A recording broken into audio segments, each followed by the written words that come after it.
hello, friends. Bill Press here with a very special message for you. Sometimes I feel like Santa Claus for the Salvation Army out there ringing the bell with a big red pot in front of me. But you know what I want to ask you about? This is that important time of the year when the emphasis is on giving to those that we love. And speaking of those that you love, we know you love Free Speech TV, otherwise you wouldn't be here. And so this is the time of the year we don't hesitate to ask your help. Look, we love free speech because we bring you the kind of independent, unvarnished, hard-hitting news and commentary that you cherish and you depend on every day, from Tom Hartman and Amy Goodman and the Ring of Fire folks and me, David Pakman. But of course, we can't do it without your help. Can't emphasize that enough. Remember, Free Speech TV gets no corporate money, no government money, no foundation money. It's all you. You keep us going. We're glad to be here for you, and we ask you to be there for us as well. And remember, at this time of year, of course, it's important to get those contributions in before the end of the year so you can take advantage of the tax deduction for doing so. So give a call today to this toll-free number, 877-378-8669. Renew your pledge if you already support Free Speech TV, or get on board and become a member of our team. To encourage you to do so, if you can give us just $10 a month, $120 a year, pledge that. We'll give you a copy of two great books, my latest one, The Obama Hate Machine, and the new copy by our friend Joe Cirincione, Nuclear Nightmares, a great new book just out. For $20 a month, $240 a year, copies of three of the favorite books that I read this year: Norm Ornstein's book about Congress, It's Worse Than It Looks; Mary Roach's book about sex and science called Just Bonk; and Michael Dibdin, a great thriller based in Sicily called Blood Rain. For $30 a month, $360 a year, three exclusive videos, CDs of exclusive interviews that I conducted at the Hill Center here in Washington, D.C., available nowhere else. And if you are blessed enough to be able to pledge $1,000 to Free Speech TV, you will be the recipient of one of these beautiful hand-woven scarves like this one, Rayon Chenille, by my wife, Carol Press. So please dig in, be as generous as you can, and remember what it's for. It's for us to be able to be there with you, continue to be there with you every single day. That number to call again is 877-378-8669. Every day we bring you the news from Washington, D.C., from around the country, from around the globe, the best analysis, the best guests, the best commentary than we can. And again, it's all that independent, hard-hitting news you depend on, but we depend on you to be there for us. Thank you.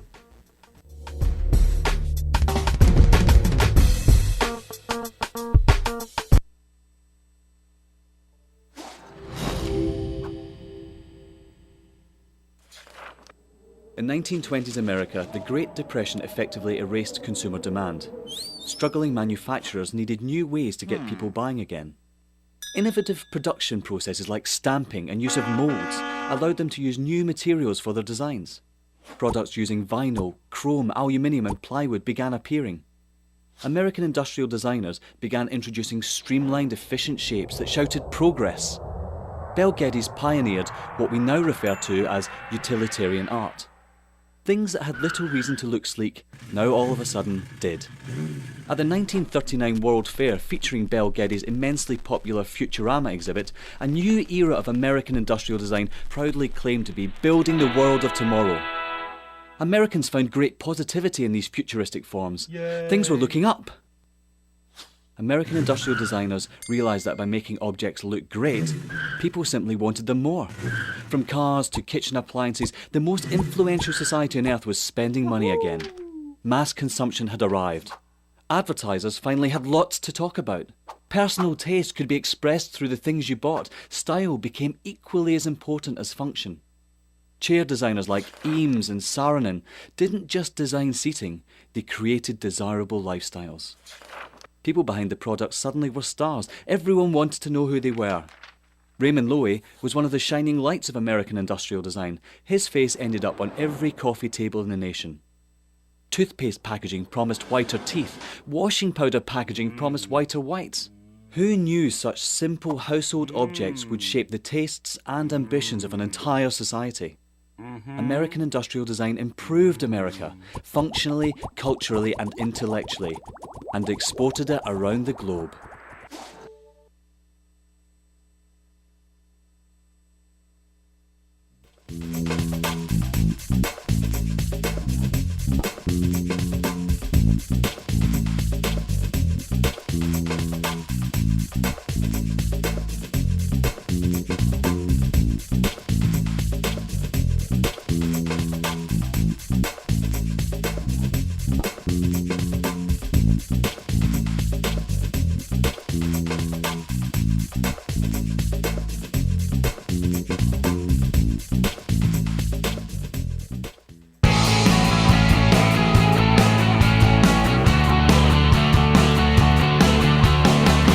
Broadcasting around the nation, on your radio, on your TV, and online.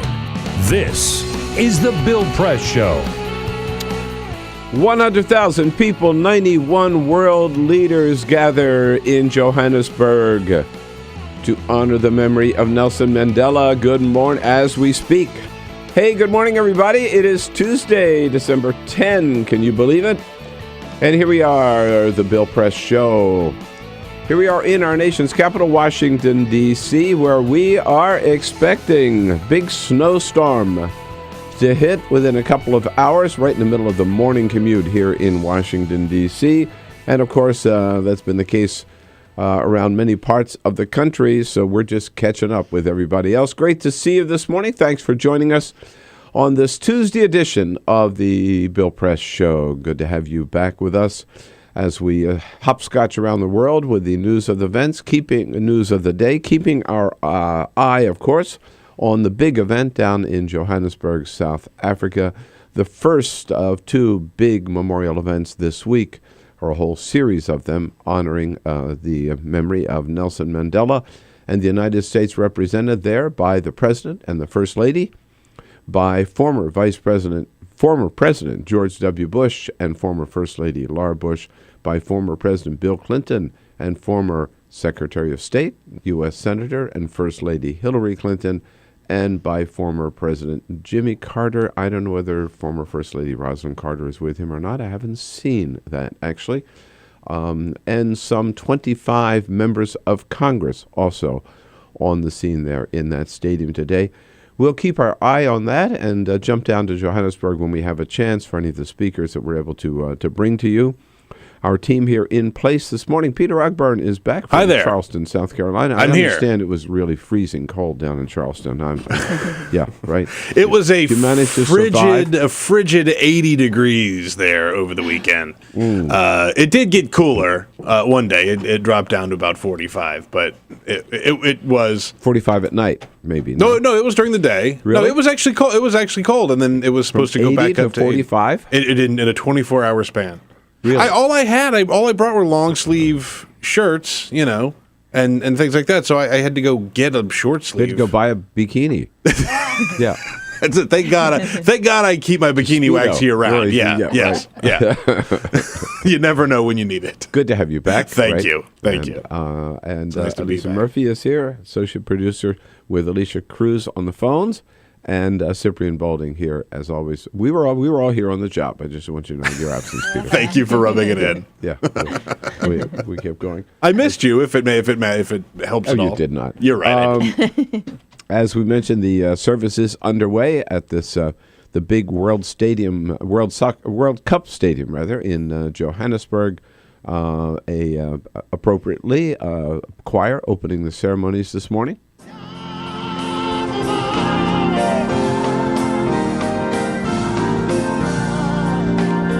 And just a few moments ago, UN Secretary General Ban Ki-moon addressed the crowd there in Johannesburg. In nature, rainbow emerges from rain and the sun. It is that blending of the symbol of grief and gratitude that I feel today. And he mentioned, of course, Nelson Mandela's role in really creating a rainbow nation. We expect President Obama to be speaking fairly shortly. We will bring that to you live here as we can on the Bill Press Show, keeping our eye on the ceremonies down there in Johannesburg, South Africa. A little bit later, of course, this is Tuesday, so our Tuesday duo of Arthur Delaney and Igor Volsky will be here in studio with us. Arthur Delaney from Huffington Post, Igor Volsky, of course, from Think Progress. A little bit later, we'll talk to Congressman Chaka Fattah from Pennsylvania, who about his working with and his impressions of the life of Nelson Mandela. And this is the last week for the Do Nothing 113th Congress for 2013. We do hear about their records so far. But first, this is the Lisa, Full what are the Court big Press. stories of the day? The Sportsman Channel has hired Sarah Palin to host a weekly outdoors program celebrating the red, wild, and blue lifestyle. Amazing America will debut next April on the network, geared to people interested in hunting, fishing, and shooting. Since her failed bid for VP in 2008, the former Alaska governor has worked for Fox News Channel and played host to a series about her home state, Sarah Palin's Alaska, that ran on the TLC network. Yeah, I mean, she's already done this reality show bit, right? And a bomb. Back for round two. Right? What? Who would hire her? I don't for even know about the Sportsman Channel. this? I don't either. I don't. I've never heard of it. No, I haven't either. I wish her all the success that she had with her previous reality show. Exactly. University of She could Oregon. go fishing up on the... Well, let me tell you something. This time of year, when the Yes. salmon make their run up on the Nishagak, you Nishagak, have to have that's it. cameras there to catch it. I'm telling you. Fishing on the Nishagak. University of Oregon students may face criminal charges over a snowball fight. Part of the fight was captured on video, showing students tossing snowballs at each other. Things take a turn for the worse when a driver attempts to maneuver a car down the street. Rather than let the vehicle pass by, students pelt it repeatedly. Of course. After dumping a bucket of snow on the car, the driver, a professor, gets out of the car and is attacked with snowballs. Of course. The university police are considering filing criminal charges. Get out of here. Come on. Come on, get out of here. Who hasn't done that? Well, they're saying that some of Who them were hasn't members done of that? the football team and that they might have to take some sort of action. It's like, come on, there's snowballs. Any professor who drives through a snowball fight thinking he's going to get through it without getting... No. At least the evidence will melt, I guess. by the Yeah, time exactly. they try. Right. A French auction house on Monday ignored an urgent request by the U.S. Embassy to delay an auction of sacred Hopi Indian masks. Eve auctioneers confirmed the sale did begin yesterday. The sale of the 32 artifacts is legal in France. American Indian tribes say the artifacts represent ancestors' spirits, making them unsellable. The auction house says it stands by French law. Don't buy them. How did they Don't get buy there? them. Those are haunted. How about they get there? Those are haunted. Somebody took them from this country to France, obviously illegally. Yeah. Mm-hmm. I guess, out of this country illegally. Sold them there. Yeah, they can get them. I think. I've seen movies like this before. You buy You know a what? haunted Indian mask. That's the last You're thing you. right. That's the last thing you want. Next Halloween, You're right. watch out. Yes, keeping our eye again on events in South Africa and here in Washington, D.C. They haven't gotten anything done most of this year, and so this year is going to be really no different. But the Senate and the House are both in session this week. John Boehner has pledged that he is going to shut down the House of Representatives for 2013 this Friday.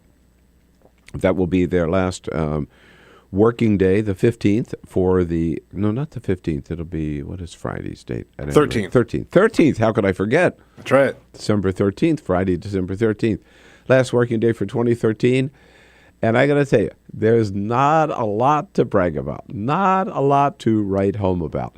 They are being called the Do-Nothing Congress with good reason. So I took a look last night. You know, this phrase got started back in 1948 when Harry Truman, who took over, of course, after FDR died, Truman was running for re-election for the first time, and the only time, actually. And he was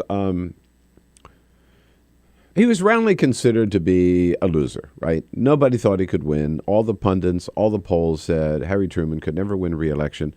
And he stormed around the country, attack, attack, attack. And the subject of his attacks was what he called the Do-Nothing Congress. This was the 80th Congress, Well, if Harry Truman thought the 80th Congress was a lazy bunch of no-gooders, it's a good thing he didn't live long enough to see this one, the 113th.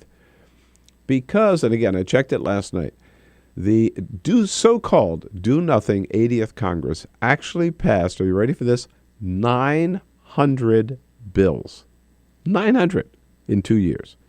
This Congress, so far this year, they're halfway through the 113th. In 2013, they will have passed a total of, compared to 900, 52 bills. 52. Wait a minute. 52. Wait a minute. Wait a minute. So, unless they really get going in 2014, this is going to be the most do-nothing Congress ever, ever, ever, ever. And 2013 is already the least productive single year in the history of Congress.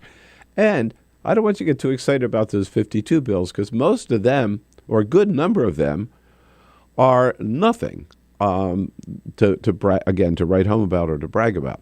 They include 5 of them are simply bills that reauthorize an existing statute. So there were no new law, no new problem, no new hearings, no new work. They just reauthorized something that was already on the books because it was expiring. 5 of them. They include a bill to rename an interstate bridge for baseball great Stan Musial. They include a bill to rename a section of the IRS tax code for former Senator Kay Bailey Hutchinson. Now, politicians have schools named after them, bridges, highways, tunnels, federal buildings, airports. Why would you want a section of the IRS code named after you? People hate the tax code, right? Didn't anybody ask Kay Bailey Hutchinson before they did this? I mean, it's crazy to me. Those 52 bills also include a bill to name an airport control tower after some local celebrity. And I think about 5 of them were actually to rename post offices. So when you subtract all of those from the 52, let me tell you, they didn't get much done this year. Yes, they passed the Violence Against Women Act. Yes, they passed a bill to end the government shutdown. And yes, they passed a bill to keep the interest rate low on student loans. But absent that, they got nothing done. And left undone is a far longer list of things like immigration reform, the Employment Non-Discrimination Act, climate change, a budget deal, a farm bill. I mean, you name it. All the important stuff they never really got to. Now, John Boehner, of course, defends this stuff, saying, no, we did our job in the House. It's the Senate's fault. Well, when you look at the number of bills passed by the House and the paltry number of bills passed by the Senate, you can see where the problem is. Yeah. Well, that may be true. There was something like 111 bills passed by the House. But as our friends who cover the Hill have told us several times, most of those bills were what they call a send a message bill. They were bills that, 47 of them were a bill to repeal Obamacare. They knew that wasn't going anywhere. That doesn't count. It was just the House Republicans sending their message. So there it is, the do-nothing Congress.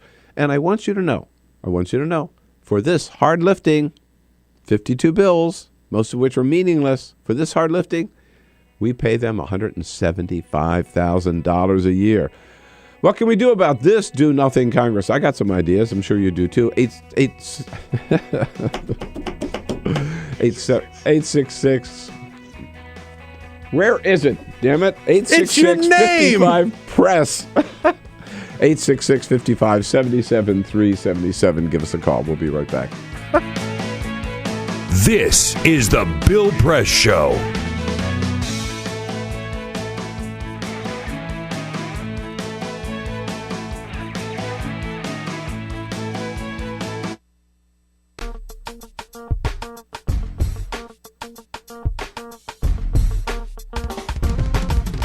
Hey, friends and neighbors, a very special message for you this morning. Here we are, getting close to the end of the year already, and 2 things at this time of the year that all of us think about. Number 1, taxes. Yeah, if you're like me and Carol, this is when you line up your favorite causes, your favorite organizations. You want to be sure to get those checks sent into them before the end of the year. Number one, because you like supporting good causes, but number two, because you like being able to take advantage of the tax deductions before the end of the year. And when you're thinking about your favorite causes, think Free Speech TV. Look, we depend on it, depend on you. Free Speech TV, as you know, gets no corporate money, no government money. All of our funding comes from our viewers. It's just as simple. We wouldn't be here without your support. So we ask you to step up to the plate again here at the end of the year. And the other thing, of course, people think about in December are gifts. Gifts to yourself, gifts to your friends. We can combine the two. For a pledge to Free Speech TV, we'll send you gifts that you can consider end-of-the-year gifts to yourself or someone special to you. Here's how. For $120 pledge, which is $10 a month, think of it that way, copies of two great books. My latest one, The Obama Hate Machine, all about the Koch brothers and all the evil they're doing, plus a copy of Joe Cirincione, one of our favorite guests here on the Bill Press Show, Joe Cirincione's latest book from the Plowshares Fund, Nuclear Nightmares. If you can pledge $240 a month, that's $240 a year, $20 a month. The three of the favorite books that I read this year. One about Congress, Norm Ornstein's It's Worse Than It Looks. This one, my favorite science writer, Mary Roach, and her book called Bunk, The Curious Coupling of Science and Sex. Woohoo! And thirdly, my favorite mystery writer, Michael Dibdin, writes books about Italy. My favorite is Blood Rain, which takes place in Sicily. And then for $360 a month, a real special deal, and exclusive copies of 3 interviews that I conducted here at the Hill Center in Washington, D.C., 1 hour each with Mark Leibovich from the New York Times, Bishop Gene Robinson, and Senator Mary Landrieu. And for those of you who can make a very special pledge to Free Speech TV of $1,000, an extraordinary gift, here it is. Scarf, just like this one, a hand-woven scarf. This is rayon chenille. It could also be in bamboo, done by the greatest weaver in the world, my wife, Carol Press. So if you can help us, please, we love bringing you the show every day. I love getting up early in the morning, having the first crack at news and commentary with you, bringing in the best guests that we can get for you. You know, our regulars, Arthur Delaney, Igor Volsky, Congressman Chris Holland, other members of Congress. But again, we couldn't be here on Free Speech TV, couldn't be here with Tom Hartman and Amy Goodman, David Packman, and Ring of Fire without your help. We depend on it. So please give us a call at 877-378-8669.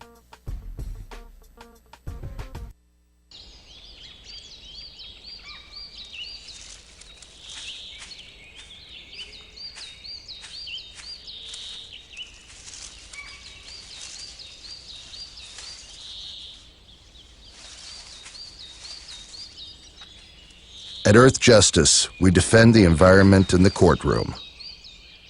Join our fight. When you take a seat, you take a stand. Earth Justice, because the Earth needs a good lawyer.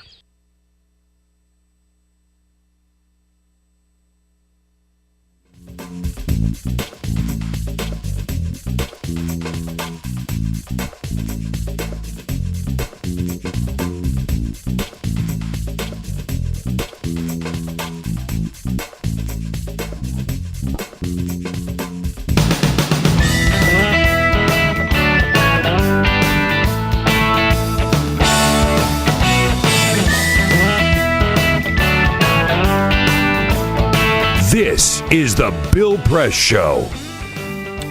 24 minutes after the hour now. It is raining between they say, back and forth between moderate and heavy rain in Johannesburg. The president and the First Lady have arrived at the stadium together with former President George W. Bush and former First Lady Laura Bush, Bill Clinton and Hillary Clinton there as well, and President Carter. There's a woman, I don't know who she is now, speaking. President Obama speaks next, and we will jump down to Johannesburg when we see the president taking the podium in front of that huge crowd of 100,000 people and some 90 world leaders at the World Cup Stadium in Johannesburg. Just continuing a little bit on this do-nothing Congress while we're waiting. I think it's pretty clear to all of us and to you, and you tell us at 866-55-PRESS what the problem is. The problem is The reason they haven't been able to get anything done has nothing to do with the Senate. The Senate's been doing its job, a little slowly, but that's what the Senate does, is no matter what John Boehner says, the House has not been doing its job because it's led not by the Speaker, it's led not by the reasonable, pragmatic Republicans, it's led by this core, a minority of some 40 Tea Party members who came to Washington to shut the government down and don't want to get anything done. So they love the fact that they've had such a lousy year. They love the fact that they haven't passed any legislation. If all of these issues that have not been addressed so far, right, all of these important things like immigration reform and the budget and the farm bill, they could get those done in Employment Non-Discrimination Act. That could change overnight. They could get those done in 24 hours if John Boehner would just let the entire House vote on them. There are enough Democrats and enough pragmatic Republicans who would vote for them. We know that.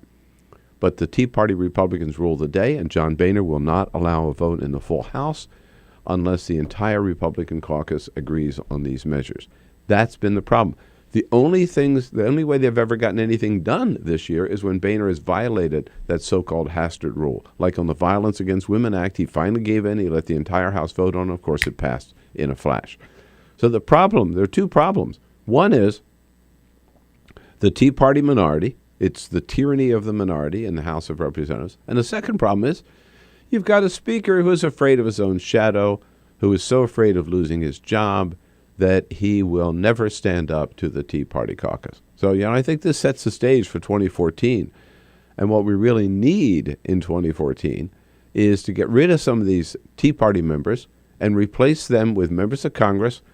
And I don't care if they're Republicans or Democrats. I prefer Democrats. Of course, I'm a Democrat. But it doesn't matter, Republicans or Democrats. Replace those Tea Partiers with people who come to Washington to do the people's work, who come to Washington to make government work better, not to shut government down.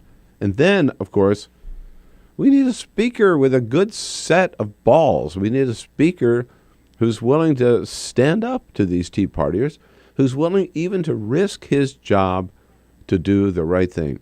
And this is where I think, and it's interesting, I talked to a leader of Congress over the weekend who said that he had actually talked to John Boehner about this. And he had told John, he said, John, you would be better off and people would respect you more and you would get more support if you said, I'm willing to risk.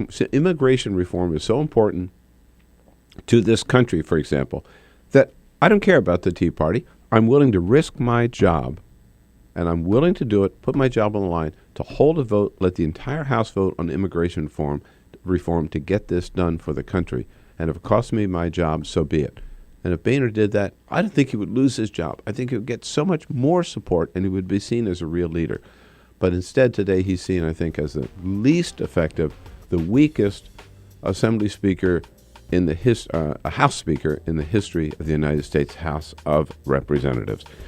There we are. We've got our own do-nothing Congressman, Harry Truman. You ain't seen nothing yet till you saw the 113th.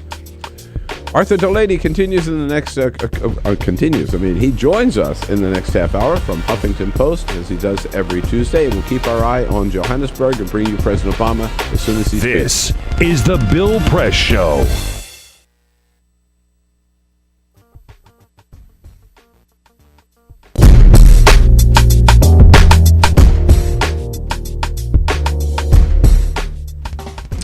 Hey, good morning, fellow Americans. Good to have you with us today. It's, of course, a very special time of the year, and so we come to you with a very special message today, and let me put it as plain as I can.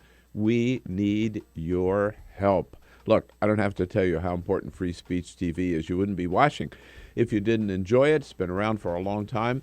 I'm proud to be the new kid on the block on Free Speech TV because joining the company of Tom Hartman, Amy Goodman, the good friends at Ring of Fire, David Pakman, you get on Free Speech TV the kind of unfettered, uncensored, totally independent, unvarnished, hard-hitting news and commentary that you can't find anywhere else. Better than NPR because you can count on Free Speech TV to get your news and commentary from a strong, liberal, progressive tradition.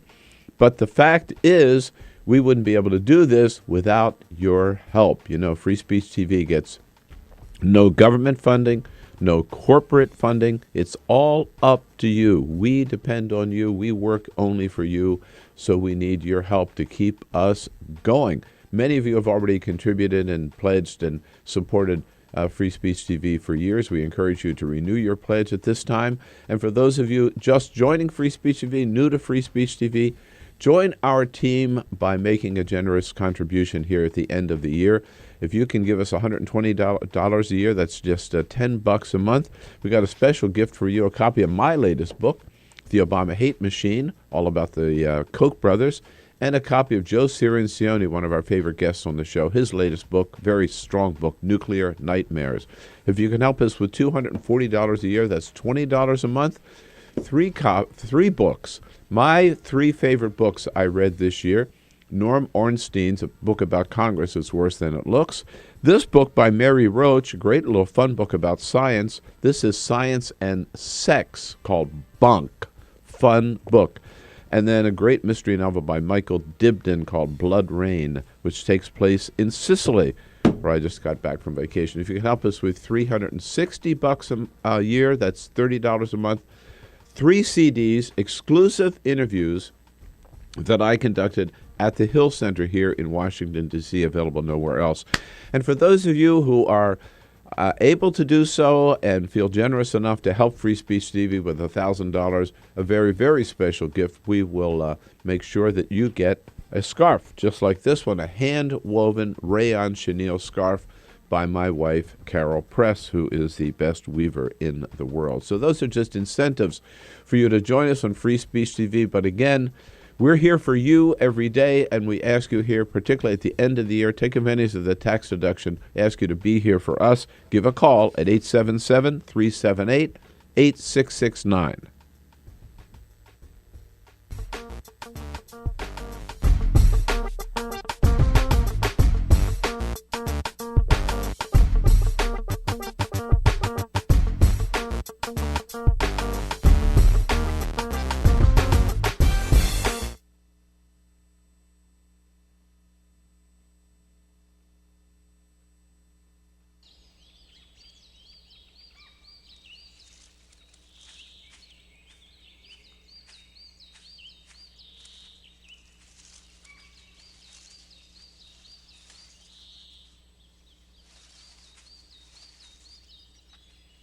At Earth Justice, we defend the environment in the courtroom. Join our fight. When you take a seat, you take a stand. Earth Justice, because the Earth needs a good lawyer.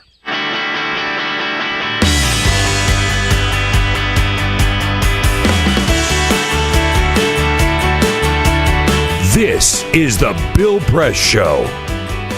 In Johannesburg, South Africa, President Obama getting huge sustained applause from the crowd there and just beginning his tribute to Nelson Mandela. Let's listen in. Was your triumph, your dignity and your hope found expression in his life, and your freedom, your democracy is his cherished legacy. It is hard to eulogize any man, to capture in words not just the facts and the dates that make a life, but the essential truth of a person, their private joys and sorrows, the quiet moments and unique qualities that illuminate someone's soul.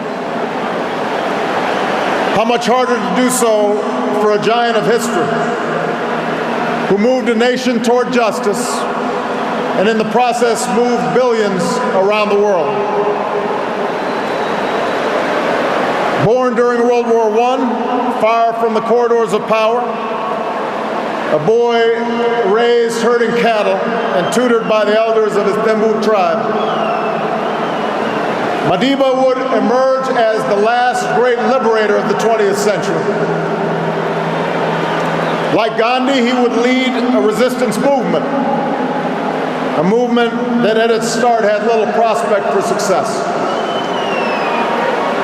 Like Dr. King, he would give potent voice to the claims of the oppressed and the moral necessity of racial justice. He would endure a brutal imprisonment that began in the time of Kennedy and Khrushchev and reached the final days of the Cold War. Emerging from prison without the force of arms, he would, like Abraham Lincoln, hold his country together when it threatened to break apart. And like America's founding fathers, he would erect a constitutional order to preserve freedom for future generations, a commitment to democracy and rule of law, ratified not only by his election, but by his willingness to step down from power after only one term.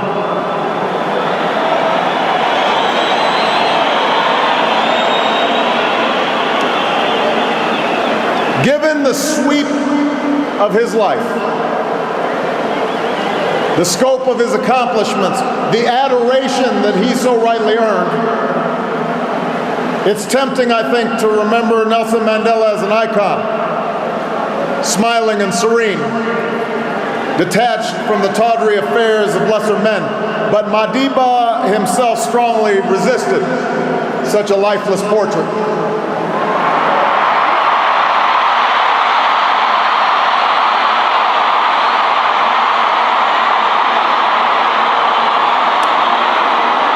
Instead, Madiba insisted on sharing with us his doubts and his fears, his miscalculations, along with his victories.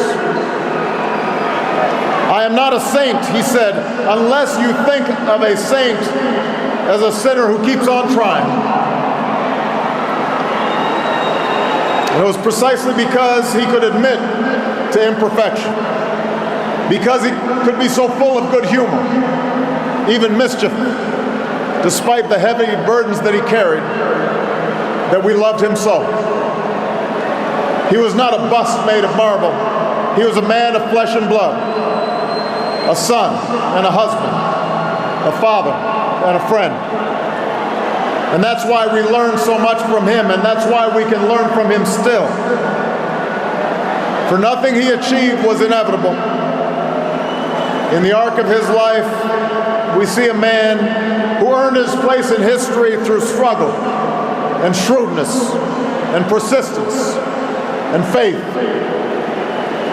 He tells us what is possible, not just in the pages of history books, but in our own lives as well. Mandela showed us the power of action, of taking risks on behalf of our ideals. Perhaps Mandela was right that he inherited a proud rebelliousness, a stubborn sense of fairness from his father. And we know he shared with millions of black and colored South Africans the anger born of 1,000 slights, 1,000 indignities, 1,000 unremembered moments, a desire to fight the system that imprisoned my people, he said. But like other early giants of the ANC, the Sisulus and the Tambos,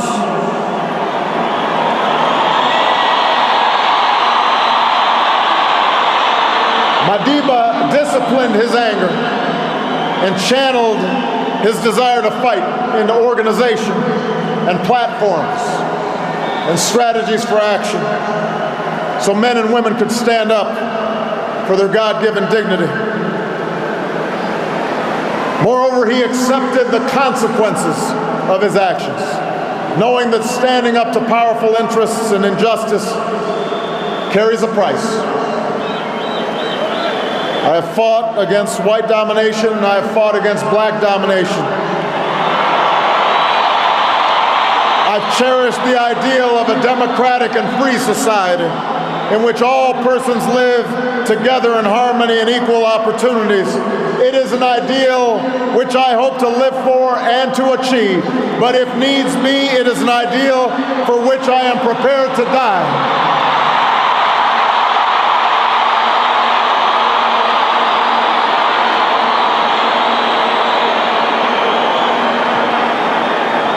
Mandela taught us the power of action, but he also taught us the power of ideas, the importance of reason and arguments, the need to study not only those who you agree with, but also those who you don't agree with. He understood that ideas cannot be contained by prison walls or extinguished by a sniper's bullet. He turned his trial into an indictment of apartheid because of his eloquence and his passion, but also because of his training as an advocate.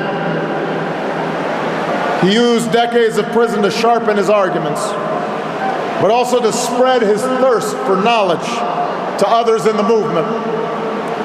And he learned the language and the customs of his oppressors so that one day he might better convey to them how their own freedom depend upon his.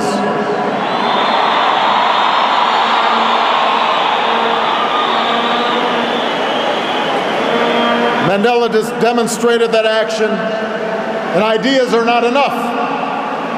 No matter how right, they must also be chiseled in the law and institutions. He was practical, testing his beliefs against the hard surface of circumstance and history. On core principles, he was unyielding, which is why he could rebuff offers of unconditional release, reminding the apartheid regime that prisoners cannot enter into contracts. But as he showed in painstaking negotiations to transfer power and draft new laws, he was not afraid to compromise for the sake of a larger goal. And because he was not only a leader of a movement, but a skillful politician, the Constitution that emerged was worthy of this multiracial democracy, true to his vision of laws that protect minority as well as majority rights and the precious freedoms of every South African. And finally, Mandela understood the ties that bind the human spirit. There's a word in South Africa, Ubuntu.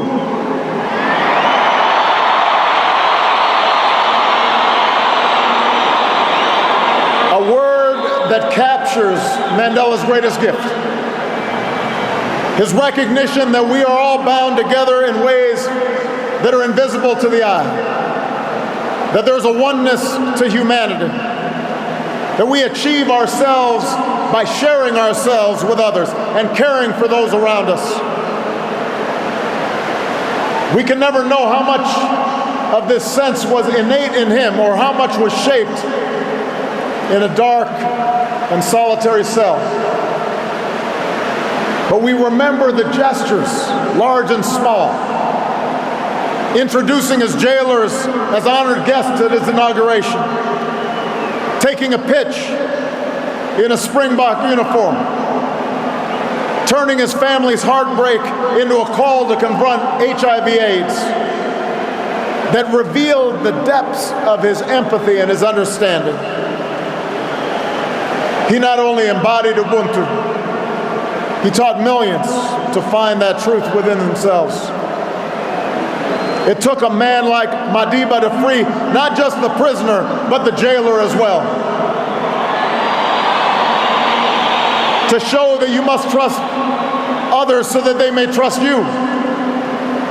To teach that reconciliation is not a matter of ignoring a cruel past, but a means of confronting it with inclusion and generosity and truth. He changed laws, but he also changed hearts. President Obama with a very, very powerful tribute to Nelson Mandela there. We joining him in Johannesburg, South Africa. President Jacob Zuma from South Africa is listed as the keynote speaker of today's ceremony, but it's going to be hard to top the power of that address by President Obama, now underway at the World Cup Soccer Stadium in Johannesburg, South Africa. Arthur Delaney from Huffington Post has joined us in studio. We'll have some reflections on the president's remarks and comments on what's going on here in Washington, D.C. when we come back on The Bill Press Show. This is the Bill Press Show.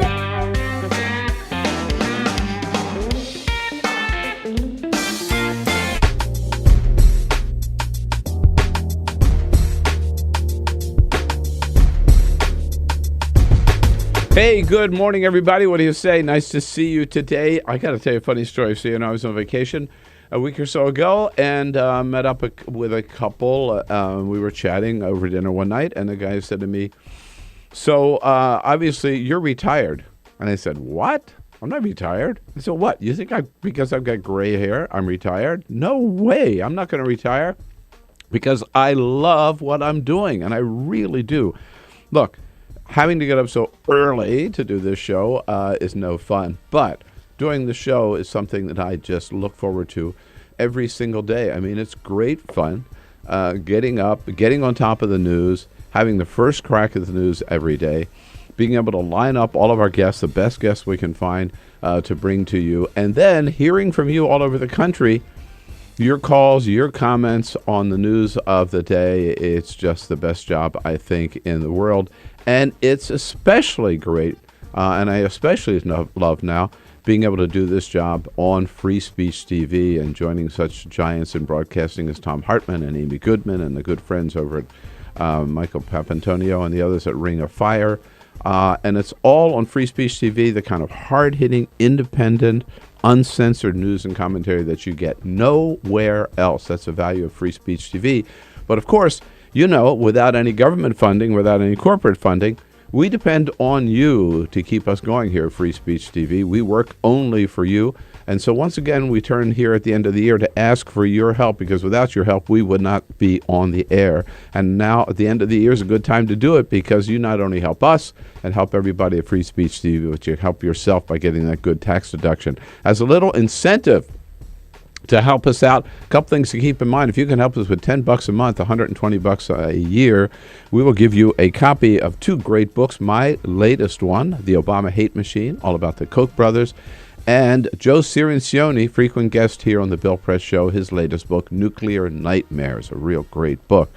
For $20 a month, $240 a year, we'll give you three of the favorite books that I read this year, all in paperback. Norm Ornstein's book about Congress, It's Worse Than It Looks. This great little book about science by Mary Roach called Bonk, The Curious Coupling of Science and Sex. And Michael Dibdin, great mystery writer. All of his mysteries take place in Sicily, in Italy. One of my favorites is Blood Rain, that takes place in Sicily. And for those of you who can offer $360 a year or $30 a month, we'll give you three exclusive 1-hour interviews that I've conducted at the Hill Center here in Washington, D.C. And beyond that, if you're fortunate enough to be able to help Free Speech with $1,000, you can get one of these beautiful Carol Press scarves. So give us a call, make your pledge at 877-378-8669. Thank you.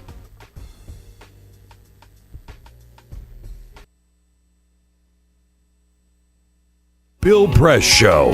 Here we go, 12 minutes before the top of the hour on this Tuesday, December 10. President Obama concluding his remarks in honor of Nelson Mandela at the big memorial service at the World Cup Soccer Stadium. 100,000 people in attendance and some 90 world leaders. Arthur Delaney is here in studio with us. Arthur, President Obama putting Nelson Mandela in the company of Gandhi and Martin Luther King and Abraham Lincoln. That's a pantheon of some pretty incredible world leaders, but I think well-deserved for Nelson Mandela. His biggest applause line there in the first half of his speech that we just listened to was when he said Nelson Mandela was not this cuddly, serene, smiling face. Yeah, right. He didn't specifically mention that, Nelson Mandela was not strictly nonviolent before he was in prison, but that line drew a huge applause. I think people appreciated that it isn't the icon that is treated as. No, and he talked about his humanity, and a man who really struggled and to overcome incredible obstacles and had his problems with his family and had his problems with dealing with nonviolence and inviolence and in the prison. But to me, and several speakers in the president this morning mentioned that again and referenced is that he left after 27 years in that prison, and he left prison and left his anger and his hatred behind him, and said, "No, if I take that with me, I'm going to remain. In effect, I'll remain in prison."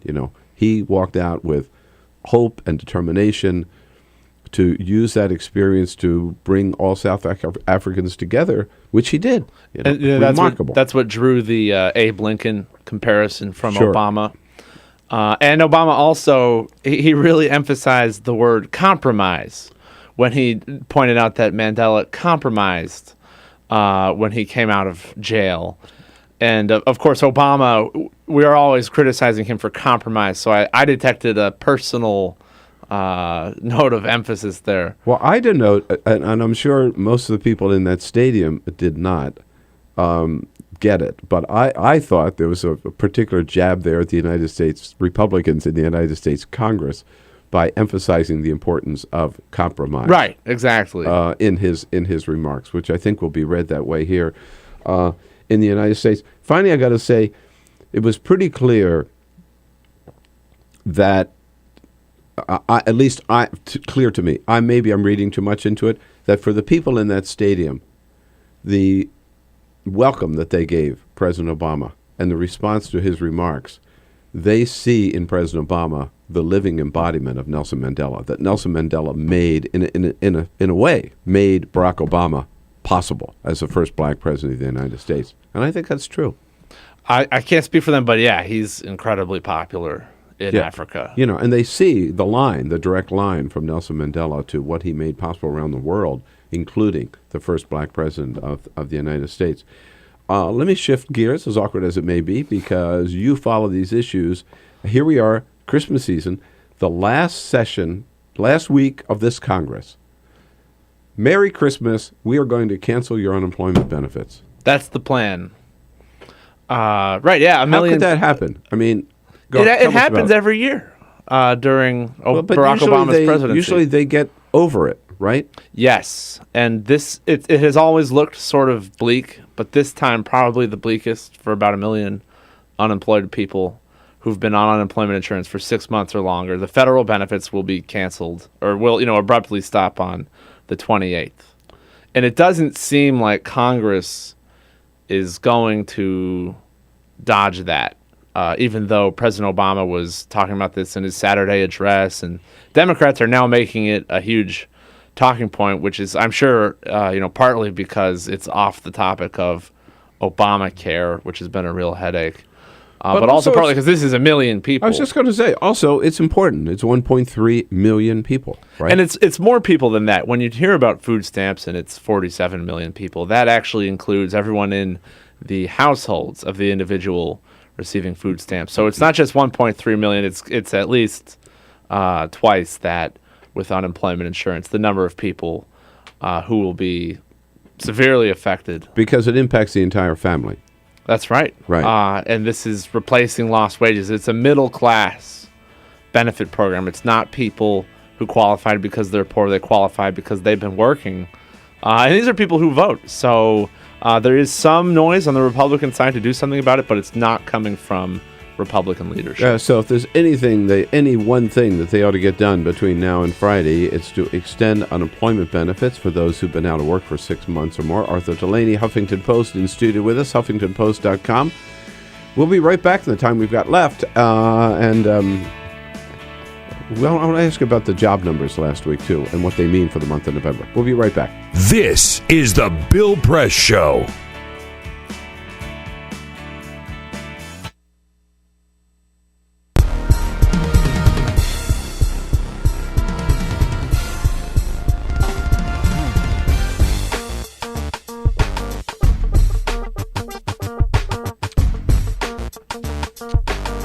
And my fellow Americans, good morning, good morning, good morning. Good to see you again today. You know what?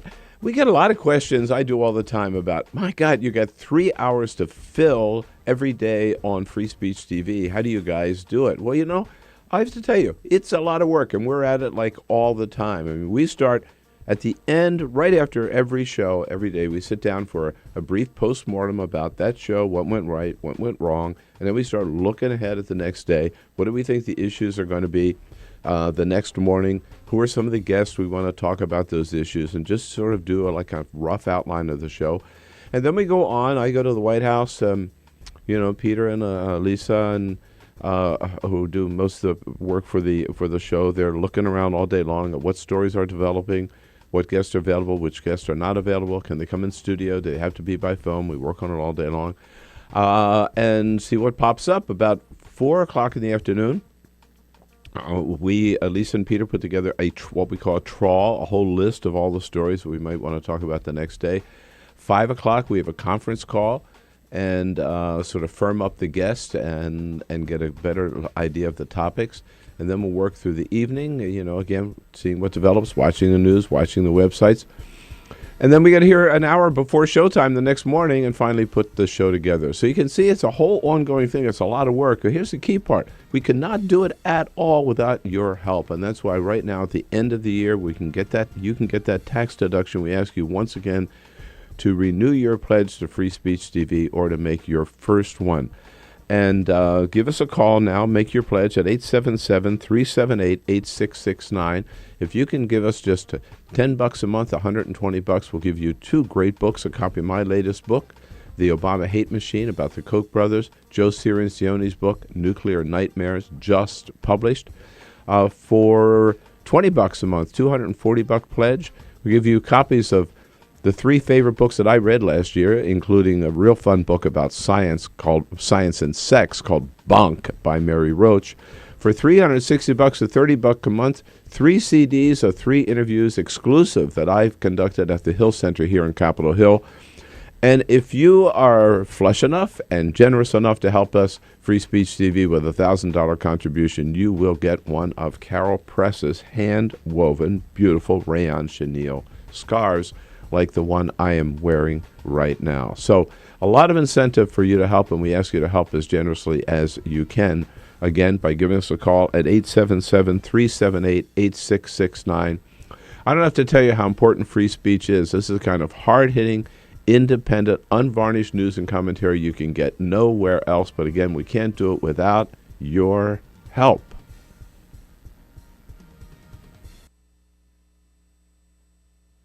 Igor Volsky, Arthur's twin brother, joins us in the next half hour here on the Bill Press Show. So, Arthur, if they don't do anything about, and it's unlikely, extending unemployment benefits, minimum wage also, no chance?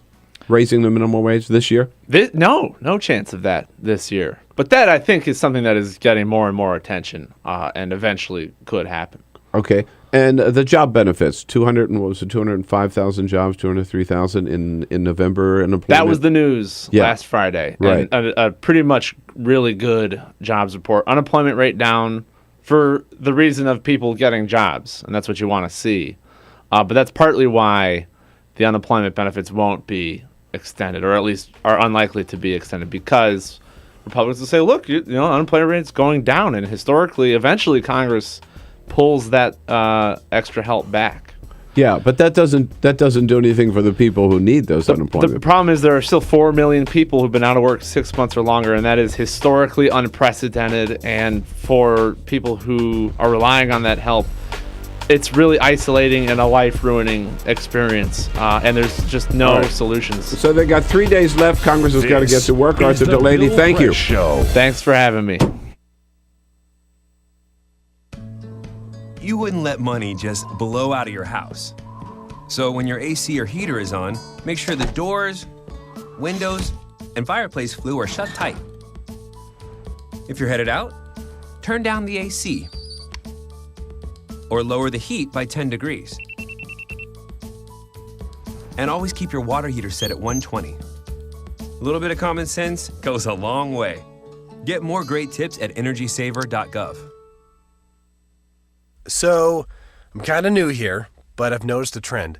My human does this funny thing where she goes around and gets all my toys, and then she hides them in that basket by the door. But it's always the same basket, and it's always in the same place. And then she acts so surprised when I find them, but, she's putting them in the same basket. Again. It's like, hello, that's where you put it last time. You were the worst at hide and go seek.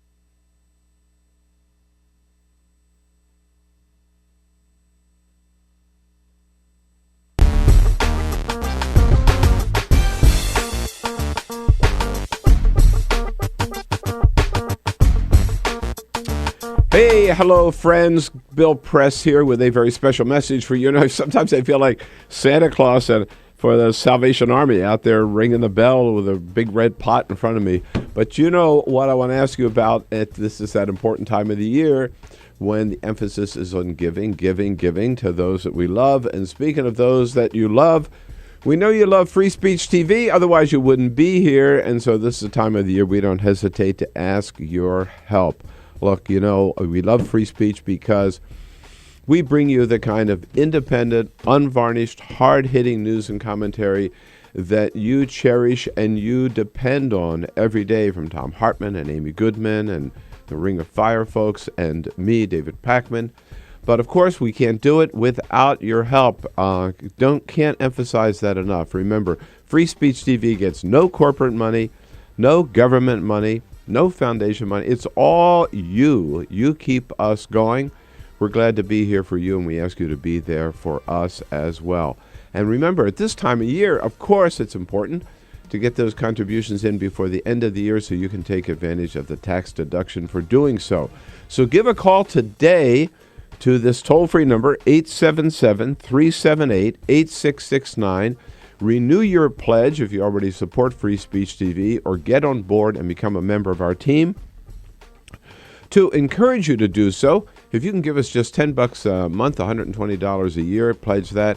We'll give you a copy of two great books. My latest one, The Obama Hate Machine, and the new copy by our friend Joe Cirincione, Nuclear Nightmares, a great new book just out.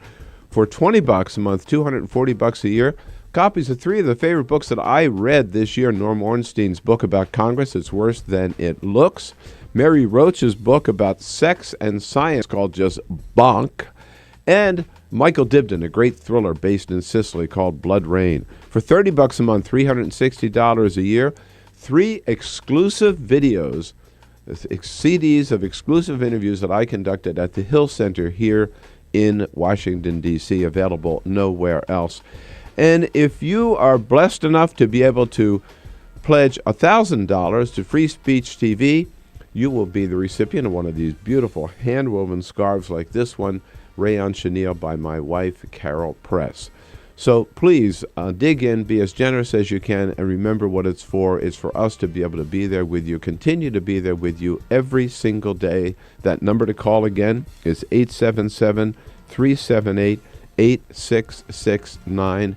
Every day we bring you the news from Washington, D.C., from around the country, from around the globe, the best analysis, the best guests, the best commentary than we can. And again, it's all that independent, hard-hitting news you depend on, but we depend on you to be there for us. Thank you.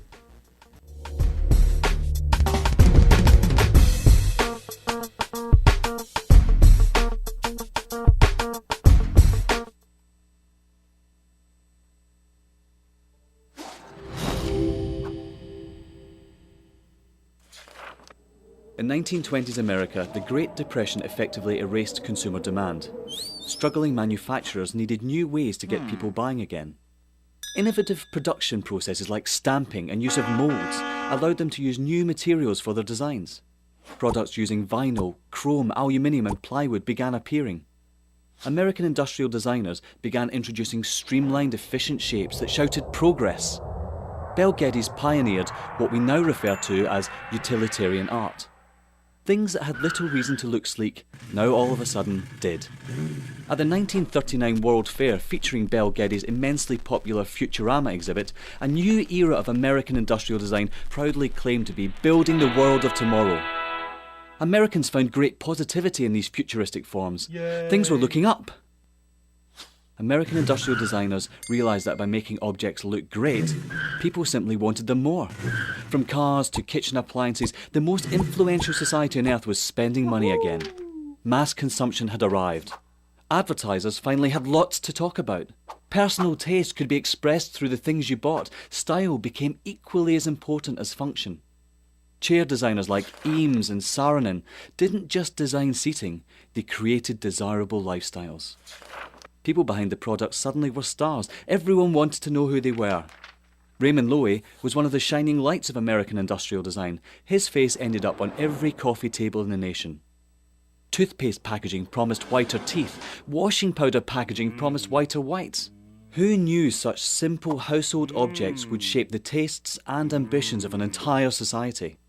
American industrial design improved America, functionally, culturally and intellectually, and exported it around the globe.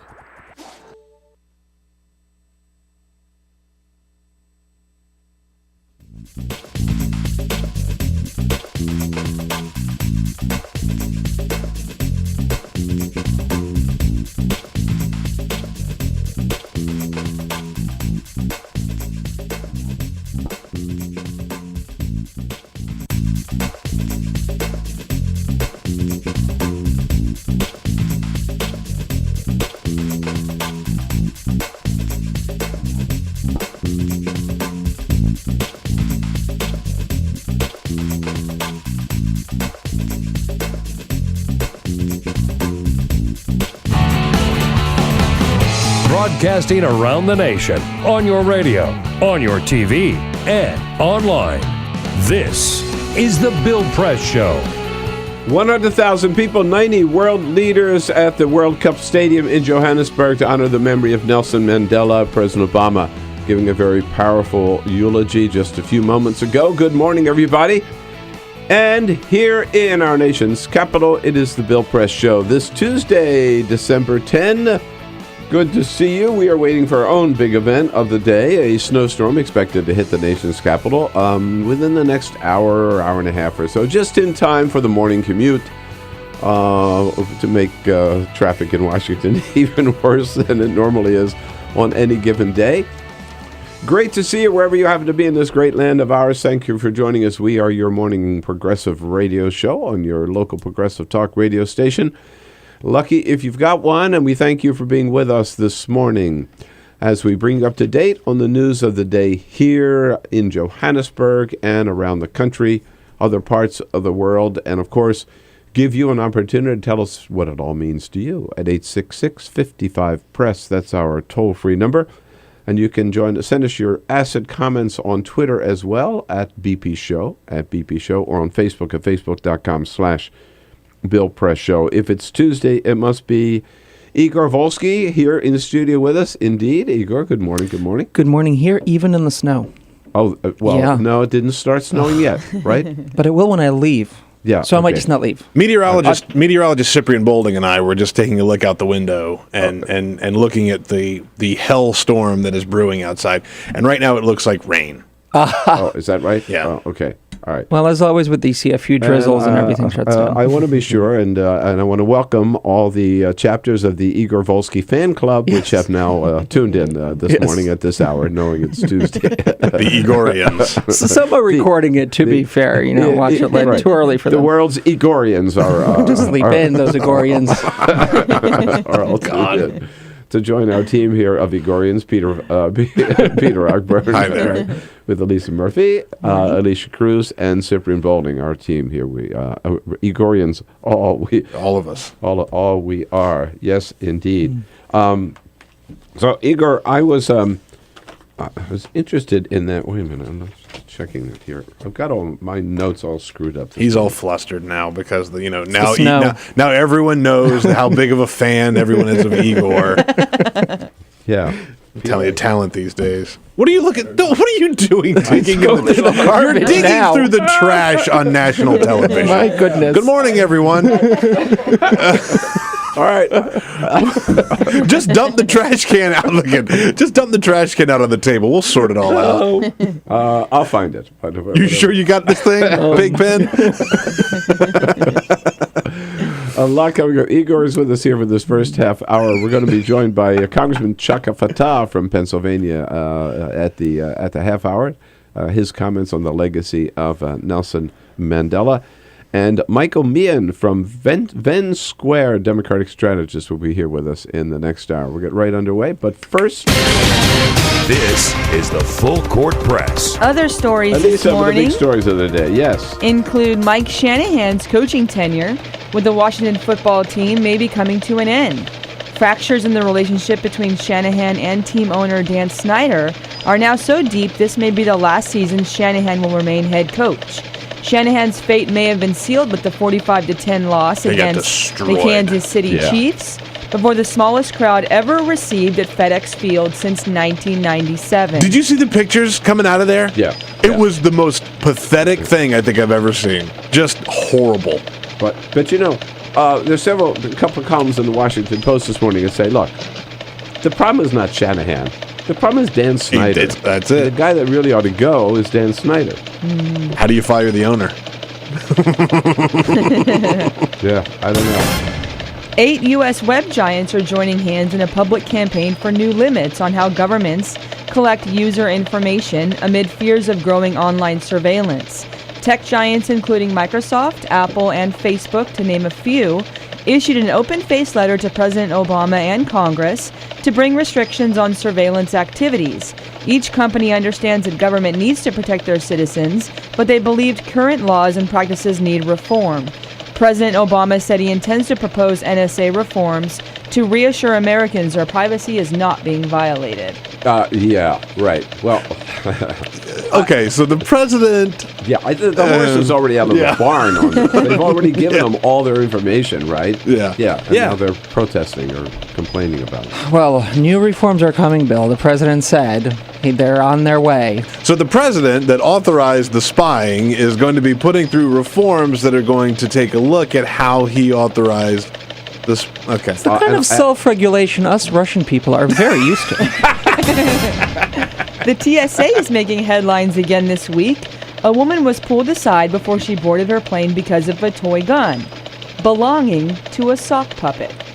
The TSA Those sock puppet agent, toy guns, man. Get true every time. Yep. The TSA agent determined the toy gun to be a security risk. Passenger Phyllis May makes sock monkey dolls, and one of them, Rooster Mockburn, a la John Wayne, has a tiny pistol on it. Phyllis May was able to board her plane after the gun was confiscated. With quite a story to tell at the end of the day. Glad the TSA is doing Ooh, on top of it, yeah. Glad the TSA is doing its job, indeed.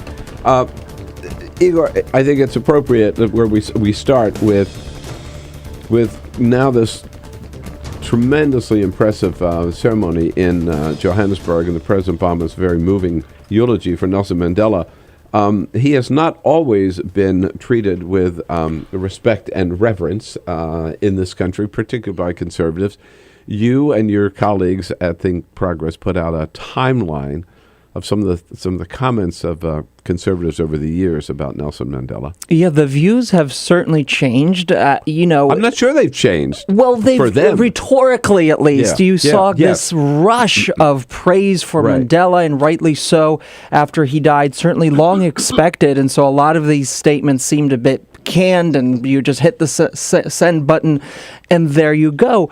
But you're right. The man who is now seen as kind of a global leader, a real trend setter when it comes to how you create change and how you take something that seemed like such an impossibility, shaking off apartheid, and how you actually make it happen, how you rally the world, how you lead your people. Well, in the United States, conservatives haven't always felt that way, starting from the 1960s all the way to the late 1980s, kind of the final death of apartheid, or even into the 90s when Mandela was released and took his triumphant tour across the United States. Or even in the 2000 with the Iraq War. When he opposed the Iraq War. Right. And they said he's a buddy of Saddam Hussein's. Yeah, no surprise. They said he's been a longtime communist and supporter of terrorism. Of course, he's buddy with Saddam. That's a quote from the National Review in 2003, who slammed the leader. But American conservatives always viewed Mandela through this Cold War framework, arguing that they needed to prop up that apartheid government to keep the Russians at bay. Dick Cheney, who had the opportunity to vote for a non-binding House resolution, non-binding, calling for the release of Nelson Mandela, voted against it, arguing that it would be recognizing a communist leader and a communist party and giving them legitimacy. Ronald Reagan, of course, a very troubled history, came into power, reversed some of Carter's sanctions against South Africa. That's right, and embraced that government in very closely, and argued as late as, I believe, 88, even 90, that the apartheid system wasn't racism as much as it was some kind of tribal tradition. And vetoed the sanctions bill in 85, 86, I believe. Called the ANC a terrorist organization. Labeled them a terrorist organization officially for the first time. But, we do have to give, I think, props to one conservative leader who at the time, I think, was on the right side of history and is still today. And that, surprisingly, is Newt Gingrich, who from the very beginning joined with a group of House Republicans who broke with President Reagan and said, you know what, we need to put a stop to this. This just isn't right. Who supported the sanctions and pushed them through the House, and since his death has really taken to CNN, where he now works, to argue that conservatives, while their intentions may have been just, were ultimately wrong. They were wrong about Mandela. They were wrong about the movement. And now this is a man, Gingrich said, who's really probably one of the greatest leaders, certainly of our lifetimes, but one of the great African leaders in a long, long time. It's reminiscent of some of the attacks, by some conservatives on Martin Luther King Jr., also calling him a communist and a terrorist, and I don't know if they use the word terrorist, but certainly communist and pinko, and the slurs against him, and some people who fairly recently failed to recognize his holiday. That's right. Opposed a national holiday for Martin Luther King Jr. You mentioned conservatives today. Another one, in addition to Newt Gingrich, who had some nice things to say about Nelson Mandela at the time of his passing, was, surprisingly enough, perhaps, Ted Cruz. Oh, Ted Cruz took to Facebook to praise Mandela. Got some pushback, though, from his supporters. Now, look, I think that if you go to any website, including the one I work for, and you look through some of the commenters there, that you will have, it's hard to judge the man by the comments he elicits, I think. It's hard to judge a website by the comments that their users write. But I do think that there's a certain faction of the Tea Party movement, Ted Cruz's strongest supporters, who don't like Mandela for a whole host of reasons. And that was kind of spilled out into public view when he wrote that supportive, glowing. They don't like Mandela for the same reason they don't like Barack Obama. Yes. There's something there. But you've also written about Ted Cruz. There's a Ted Cruz coloring book? Well, Bill, this is right for the holiday season. This is why, folks, this is why you've got to check thinkprogress.org. Make it your homepage. Check it out. They come up with all kinds of good stuff. Like I hadn't heard about this Ted Cruz coloring book. Well, for your grandchildren and the children around America, it's the Cruise to the Future comic coloring activity book. And it comes with fun facts about Ted Cruz that you color in as you learn. Is this for real? This is for real. Who published this? This is the CBC. I don't know, the really big Coloring Book Incorporated, Bell. I don't know where this comes from. But it's positive stuff about Ted Cruz? It's very positive stuff. Oh, my God. I will... See, I thought it was making fun of Ted Cruz. Oh, no. Oh, my God. How dare you make fun of Ted Cruz? Does it teach you how to do a filibuster? No, they're too complicated for the children. But it just buy them a copy of Green Eggs and Ham instead. Yeah, right. Ted Cruz is a passionate fighter for limited government, economic growth, and the Constitution. Is this a true or false test? Yeah, should be. Yeah. His stand against healthcare reform, quote, was so important because millions of citizens believe Obamacare is worse than any war. At least American soldiers have weapons with which to defend themselves. Oh, God. Yeah. Oh. Yeah. So, and there's a tree on the cover. It's for all ages, so appropriate for from 1 year. I have a goddaughter who I'm thinking of ordering this for, and this is perfect for maniacs from ages 1 to 100. This is it's perfect. It's written for 3-year-olds or members of the Tea Party. Yeah, right. Who have the same IQ. Same IQ level, right? No, but a very pretty tree. The trunk it's a tea plant, and the trunk is the U.S. Constitution, and the leaves that come off of it are all things he believes in, like opportunity and inclusion, lower taxes, diversity, gun rights. I don't know why gun rights is there. That's awkward. Free enterprise. There's birds and butterflies. I mean, this is all right. Quite something. For the person on your list, for the utterly insane child in your life. Yeah, there we go. It is. Peter, I think your kids would love this. I don't know why you're laughing. Sure. That makes a good stocking stuffer. Cruise to the Future comic coloring activity book. Ted Cruz. Gives them something to do. It really gets them into politics early. I like it. If I had this when I was a kid, who knows how I would have turned out. Yeah, you would have been a lot better than this. Igor Volsky here from Think Progress, thinkprogress.org. Join the fun here at 866-55-PRESS. On your radio, on TV, and online. This is The Bill Press Show.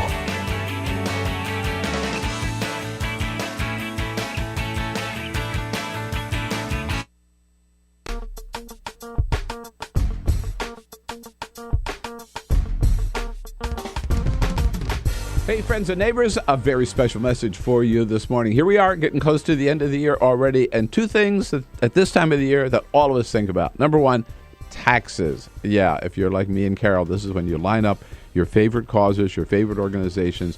You want to be sure to get those checks into them before the end of the year.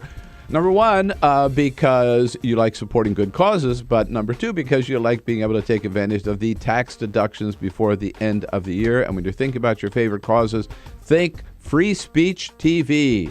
Look, we depend on it, depend on you. Free Speech TV, as you know, gets no corporate money, no government money. All of our funding comes from our viewers. It's just as simple. We wouldn't be here without your support. So we ask you to step up to the plate again here at the end of the year. And the other thing, of course, people think about in December are gifts. Gifts to yourself, gift to your friends. We can combine the two. For a pledge to Free Speech TV, we'll send you gifts that you can consider end of the year gifts to yourself or someone special to you. Here's how. For $120 pledge, which is $10 a month, think of it that way. Copies of two great books. My latest one, The Obama Hate Machine, all about the Koch brothers and all the evil they're doing. Plus, a copy of Joe Cirincione, one of our favorite guests here on the Bill Press Show. Joe Cirincione's latest book from the Plowshares Fund, Nuclear Nightmares. If you can pledge $240 a month, that's $240 a year, $20 a month. The three of the favorite books that I read this year. One about Congress, Norm Ornstein's It's Worse Than It Looks. This one, my favorite science writer, Mary Roach, and her book called Bonk, The Curious Coupling of Science and Sex. Woohoo! And thirdly, my favorite mystery writer, Michael Dibdin, writes books about Italy. My favorite is Blood Rain, which takes place in Sicily. And then for $360 a month, a real special deal, and exclusive copies of 3 interviews that I conducted here at the Hill Center in Washington, D.C., 1 hour each with Mark Leibovich from the New York Times, Bishop Gene Robinson, and Senator Mary Landrieu. And for those of you who can make a very special pledge to Free Speech TV of $1,000, an extraordinary gift, here it is. Scarf, just like this one, a hand-woven scarf. This is rayon chenille. It could also be in bamboo, done by the greatest weaver in the world, my wife, Carol Press.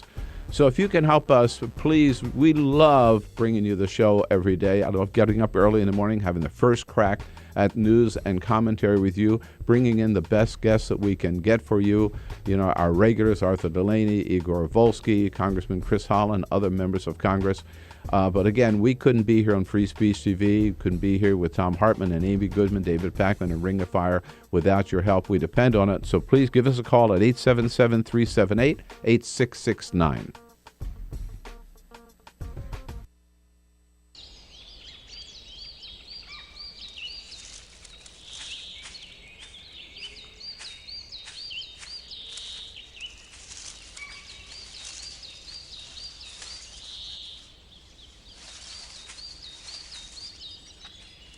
At Earth Justice, we defend the environment in the courtroom. Join our fight. When you take a seat, you take a stand.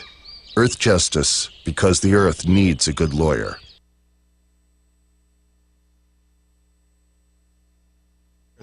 Go to discovertheforest.org.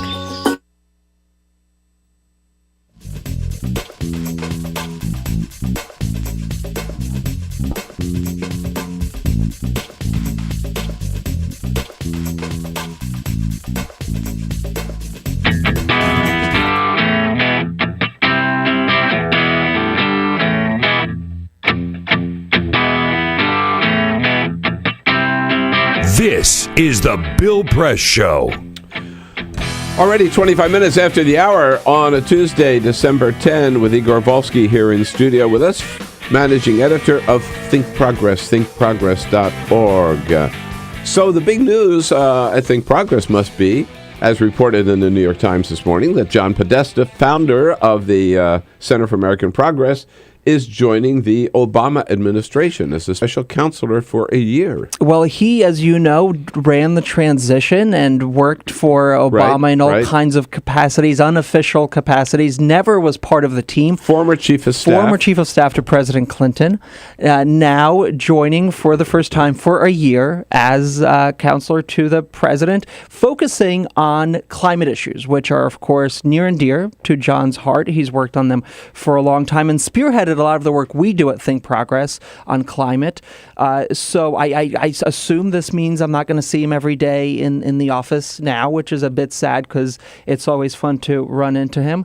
But I think it's a good addition to the team, and I think the administration and the country will be better for it. Very smart of President Obama to bring him in, one of the smartest people that I've ever worked with, and was a very, very strong supporter of ours when we used to broadcast from the Center for American Progress. John may also be able to help with the movement to make Obamacare actually more efficient and to get people to sign up. Dick Cheney had some things to say about Obamacare. Well, he did. He, as you know, has a big book tour he's on, Heart, promoting his transplant, which, I like to point out that this is a guy who has had heart problems since, he was 20-something, for years now, had a bad heart, and for those years was on government health care. So part of the reason why he's lived as long as he has, I would say, is because of that taxpayer-funded care that's so horrible. Now he's on a campaign promoting the book, but also trying to fight various aspects of the law and the medical device tax and all these different things. But on Fox yesterday, he had a slightly different angle on how to get at the law. They asked him about the Iran deal. Well, what do you think about this new compromise, this interim deal? And he said, this can't be trusted. This is brought to you by the same people who said, if you like your coverage, you can keep it. Oh, yeah. Right. Everything is interconnected, and everything is bad because of Obamacare. This is in league with Rick Santorum, right? Comparing Obamacare to apartheid. Yes, that's right. Yeah. So there you go. With Dick Cheney. The way to keep, you can't possibly keep on top of everything without checking thinkprogress.org. That's what we do every day, which is why we're so smart. And you can be smart like Igor Volsky, too, if you go to thinkprogress.org. Igor! Bill. Thanks so much for coming in. Thank you. All right, always good to see you. Now get out of here before the snow hits. Oh, I'm running. You're on it. We'll be right back with Chaka, Congressman from Pennsylvania. This is the Bill Press Show.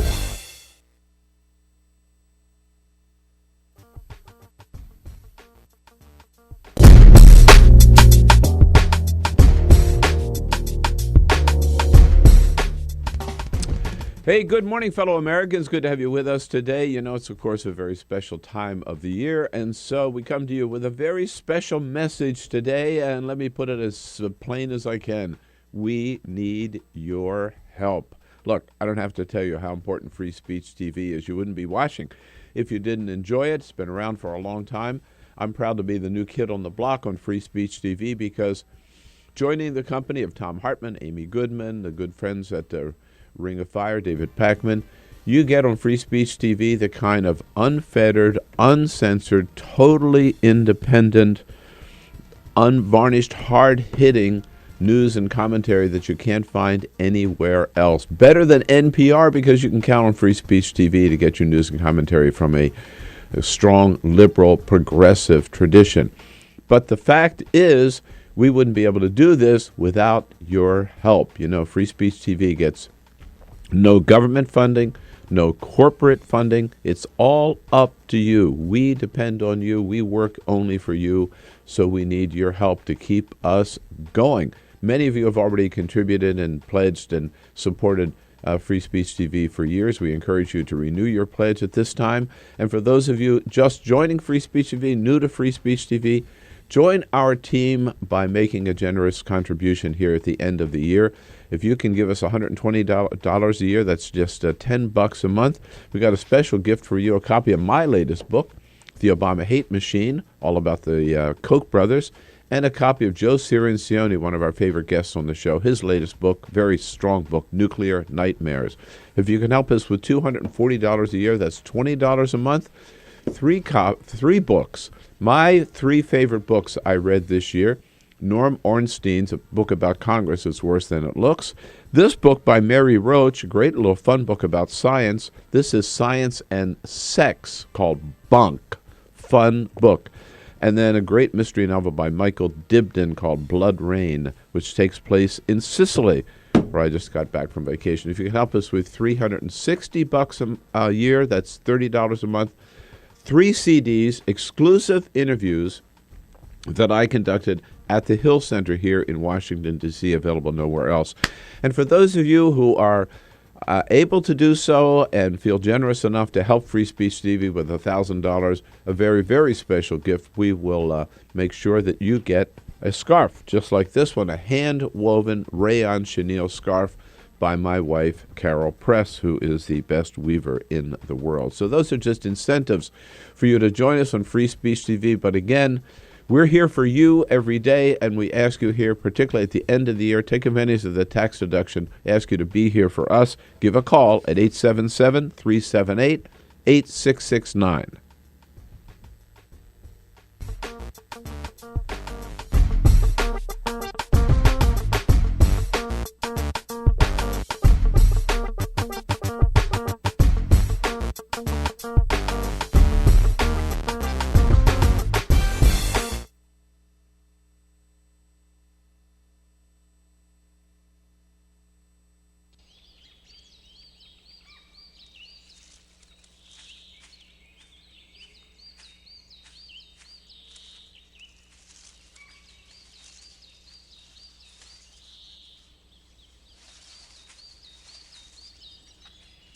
At Earth Justice, we defend the environment in the courtroom. Join our fight. When you take a seat, you take a stand. Earth Justice, because the Earth needs a good lawyer.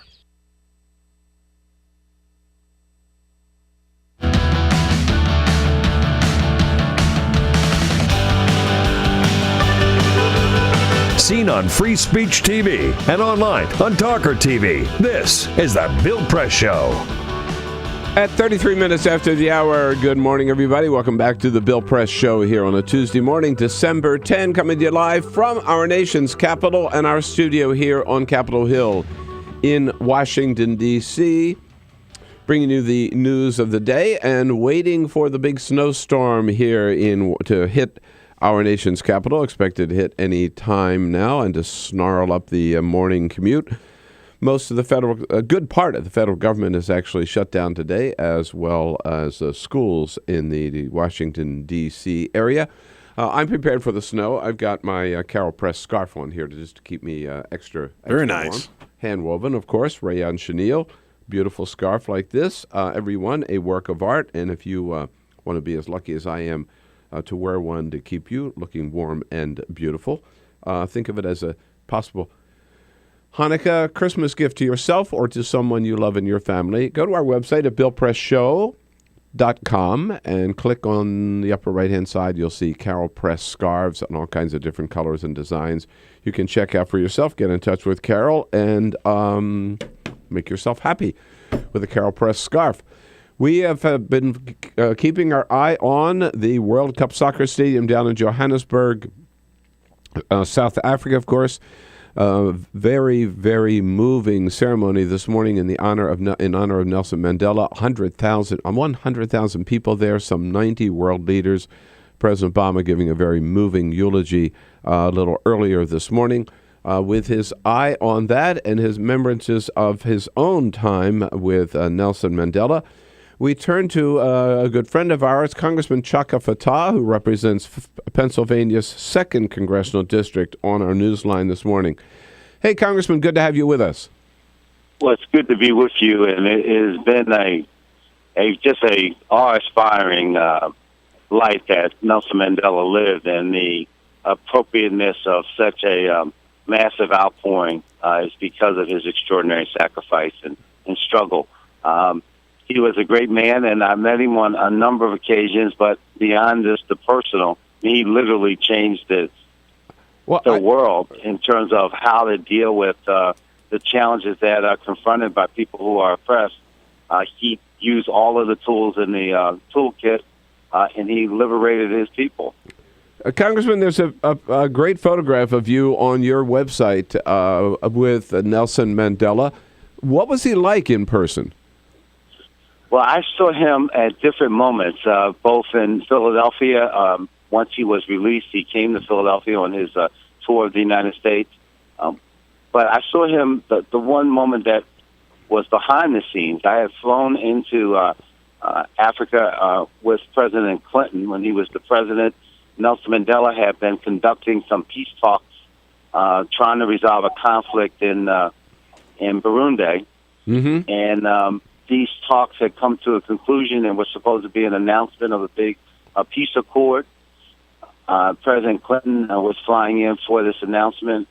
And when we got there was a snafu. There was one group who had decided that they were not going to make peace. And we were in the back room, and I saw a different side of Nelson Mandela, because he was as stern and as strong, as you could, want a person to be in terms of forcing this eventual compromise, because he made it clear that he was prepared to walk out in the face of, all of the press of the continent and to point out this one group. Mm-hmm. That was refusing to budge. And President Clinton was, I think, stunned at the sternness that Mandela spoke to this particular faction. And eventually, after he gave them 5 minutes to decide, we went out and there was peace to be announced. And so he was both someone who could put forth this notion of reconciliation, but he also could be tough. And I think that that's something that I will always remember, because it takes a certain strength to lead in the manner that he led. President Obama this morning put Nelson Mandela in the company of Gandhi, of Martin Luther King Jr., and Abraham Lincoln in his remarks. Quite a pantheon of great leaders. Nelson Mandela belongs in their company, do you believe? Oh, I think so. And he, at different points in his life, used, the leadership qualities of each of them. Mm-hmm. Because, there was a point in which he was a lawyer fighting a civil rights struggle. Right. There was a point in which, when the government responded with violence, that he took up arms. As we've seen people, both in our own country's history and in other countries around the world, be forced to do. He was a martyred, a prisoner for some, 27 years, locked away. Not even a picture could be issued. His name could not be spoken. And then he became the president of his country. So this is he traveled a great distance over these 95 years. That is really unimaginable because of the circumstances of his birth. But he lived a life that was, I remember once he was asked, he says, well, your struggle has been, your life has been such a struggle, Mr. Mandela. And he said, no, you misinterpret. The struggle is my life. Wow. Yeah. We're talking again with Congressman Chaka Fattah from Pennsylvania. here on the Bill Press Show this Tuesday morning. Congressman, the phrase I hear used a lot this week is the spirit of Mandela, the spirit of Mandela. What can we learn from the spirit of Mandela in this at this time in this Congress and in this time in America's political history? Yeah, I would say that there is a time for confrontation and there's a time for competition in the political arena, and there's also a time in which the only possibility of moving a country or a cause forward is through cooperation. And it is in the sense of what I see in his spirit is that he had a sense of timing in which he was prepared to both be confrontational when that was required, but he was prepared to have an outstretched hand at the point when there could be cooperation. So, the offer to release him from prison, if he would just agree to denounce violence, he said, no prisoner can make a contract under the laws of South Africa. And so he was prepared to stay in prison until his unconditional release. So the question of his spirit is one in which he had a sense of timing that allowed in a kind of unapologetic grace, him to lead South Africa to a new reality.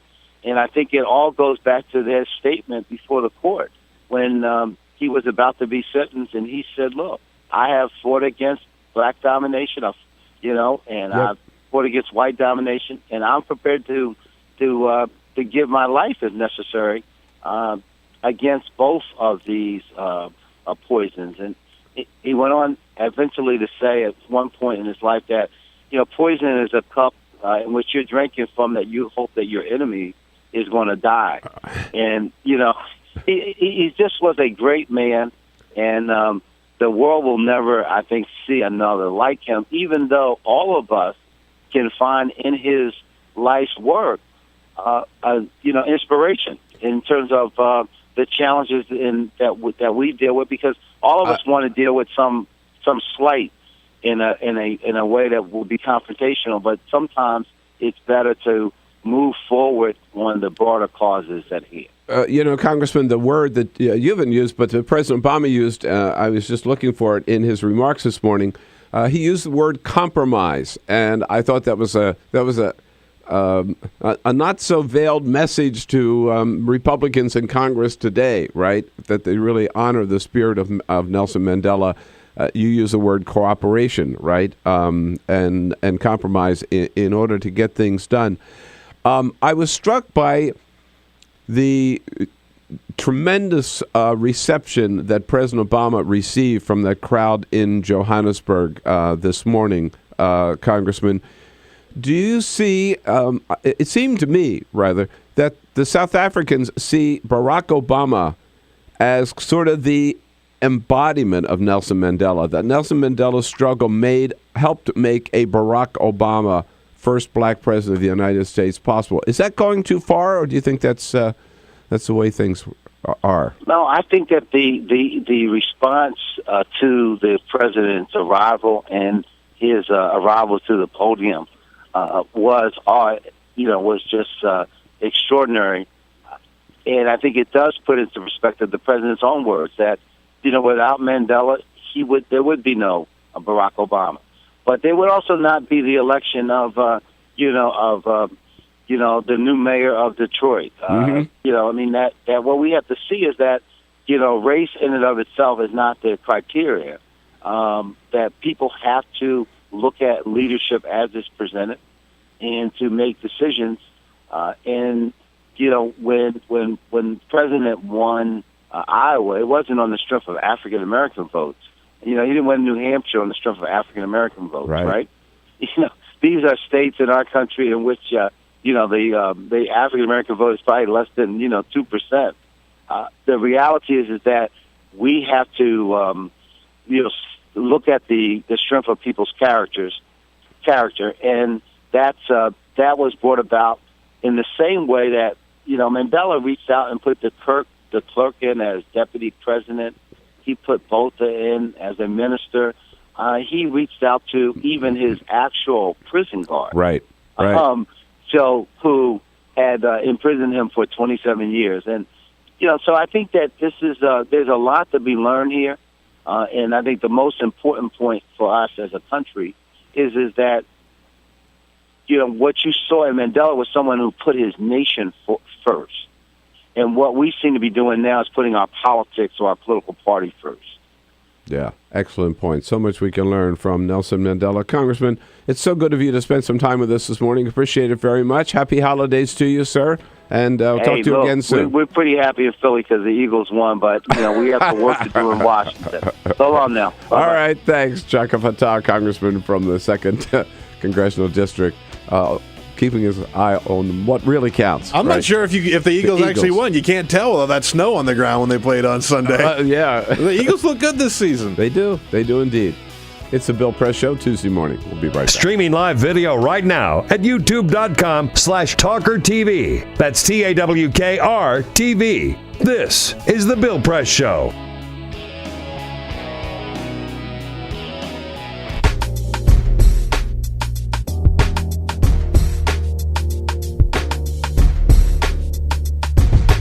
Hey, good morning, everybody. What do you say? Nice to see you today. I got to tell you a funny story. So, I was on vacation a week or so ago and met up with a couple.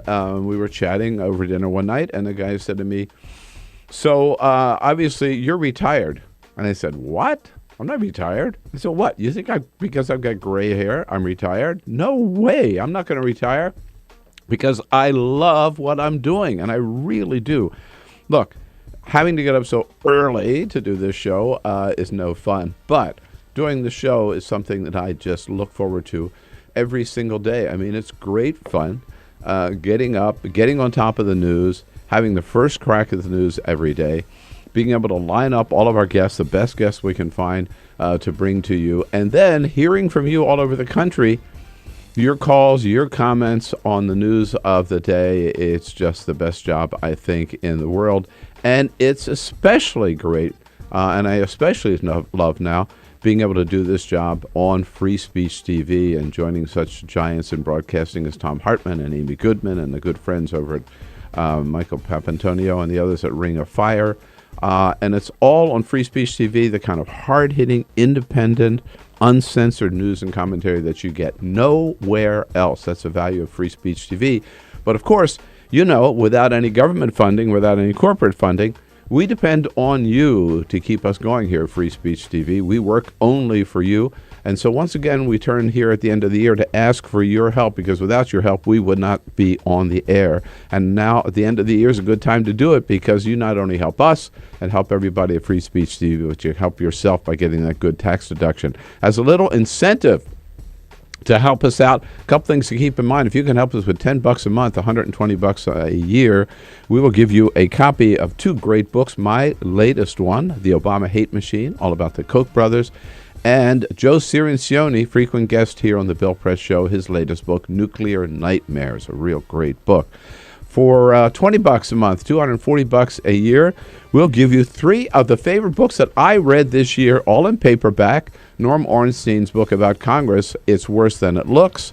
This great little book about science by Mary Roach called Bonk, The Curious Coupling of Science and Sex. And Michael Dibdin, great mystery writer. All of his mysteries take place in Sicily, in Italy. One of my favorites is Blood Rain, that takes place in Sicily. And for those of you who can offer $360 a year or $30 a month, we'll give you 3 exclusive 1-hour interviews that I've conducted at the Hill Center here in Washington, D.C. And beyond that, if you're fortunate enough to be able to help Free Speech with $1,000, you can get one of these beautiful Carol Press scarves. So give us a call, make your pledge at 877-378-8669. Thank you.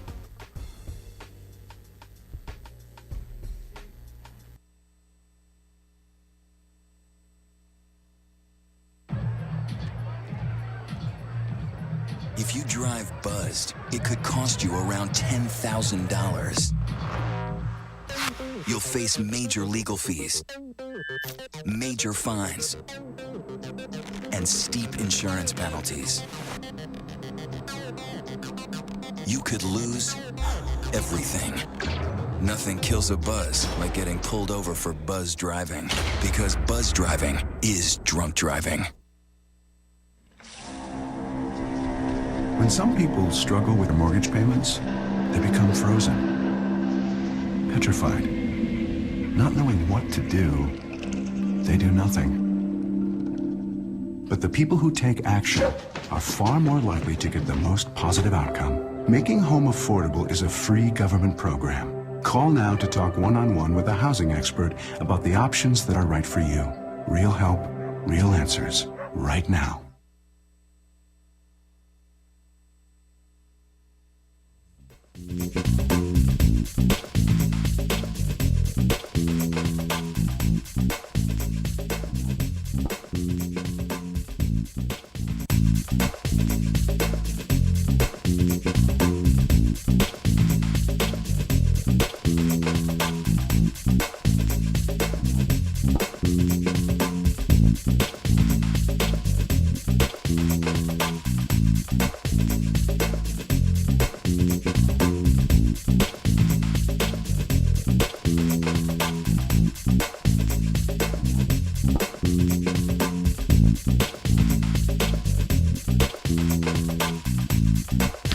Here we go, 9 minutes now before the top of the hour. Yes, indeed, the Bill Press Show.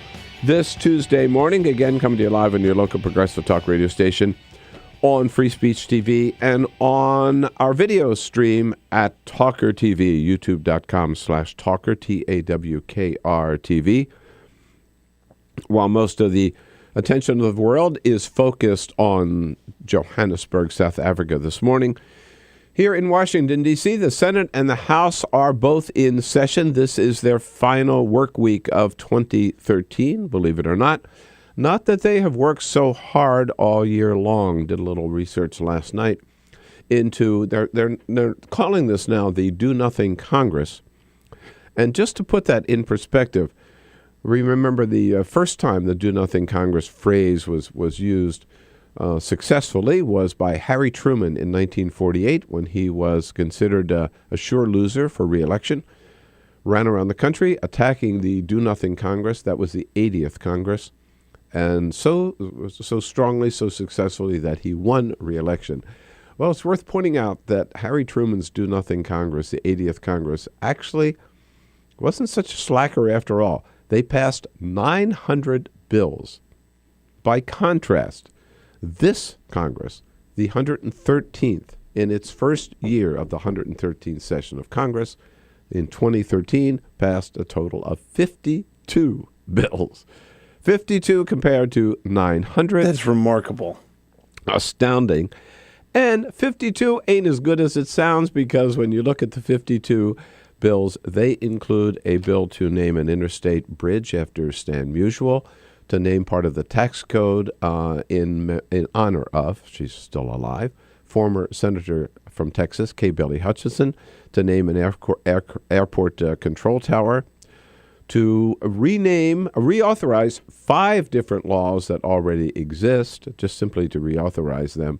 So bottom line is they probably passed about 30 bills that might have made a difference at all.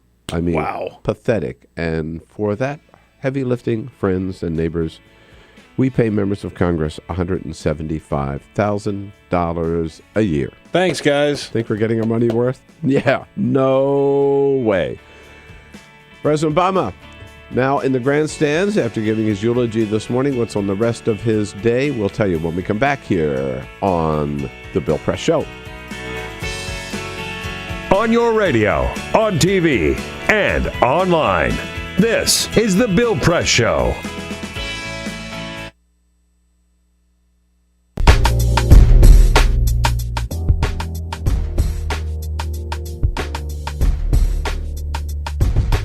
Hey, good morning, everybody. What do you say? Nice to see you today. I got to tell you a funny story. So, I was on vacation a week or so ago and met up with a couple. We were chatting over dinner one night, and the guy said to me, so, obviously, you're retired. And I said, what? I'm not retired. I said, what? You think because I've got gray hair, I'm retired? No way. I'm not going to retire because I love what I'm doing, and I really do. Look, having to get up so early to do this show is no fun, but doing the show is something that I just look forward to every single day. I mean, it's great fun getting up, getting on top of the news, having the first crack at the news every day, being able to line up all of our guests, the best guests we can find to bring to you, and then hearing from you all over the country, your calls, your comments on the news of the day. It's just the best job, I think, in the world. And it's especially great, and I especially love now, being able to do this job on Free Speech TV and joining such giants in broadcasting as Tom Hartman and Amy Goodman and the good friends over at Michael Papantonio and the others at Ring of Fire. And it's all on Free Speech TV, the kind of hard-hitting, independent, uncensored news and commentary that you get nowhere else. That's the value of Free Speech TV. But of course, you know, without any government funding, without any corporate funding, we depend on you to keep us going here at Free Speech TV. We work only for you. And so once again, we turn here at the end of the year to ask for your help, because without your help, we would not be on the air. And now at the end of the year is a good time to do it, because you not only help us and help everybody at Free Speech TV, but you help yourself by getting that good tax deduction. As a little incentive to help us out, a couple things to keep in mind. If you can help us with $10 a month, $120 a year, we will give you a copy of two great books. My latest one, The Obama Hate Machine, all about the Koch brothers, and Joe Cirincione, frequent guest here on the Bill Press Show, his latest book, Nuclear Nightmares, a real great book. For $20 a month, $240 a year, we'll give you three of the favorite books that I read this year, all in paperback. Norm Ornstein's book about Congress, It's Worse Than It Looks. This great little book about science by Mary Roach called Bonk, The Curious Coupling of Science and Sex. And Michael Dibdin, great mystery writer. All of his mysteries take place in Sicily. In Italy, one of my favorites is Blood Rain, that takes place in Sicily. And for those of you who can offer $360 a year or $30 a month, we'll give you three exclusive 1-hour interviews that I've conducted at the Hill Center here in Washington, D.C. And beyond that, if you're fortunate enough to be able to help Free Speech with $1,000, you can get one of these beautiful Carol Press scarves. So give us a call, make your pledge at 877-378-8669. Thank you.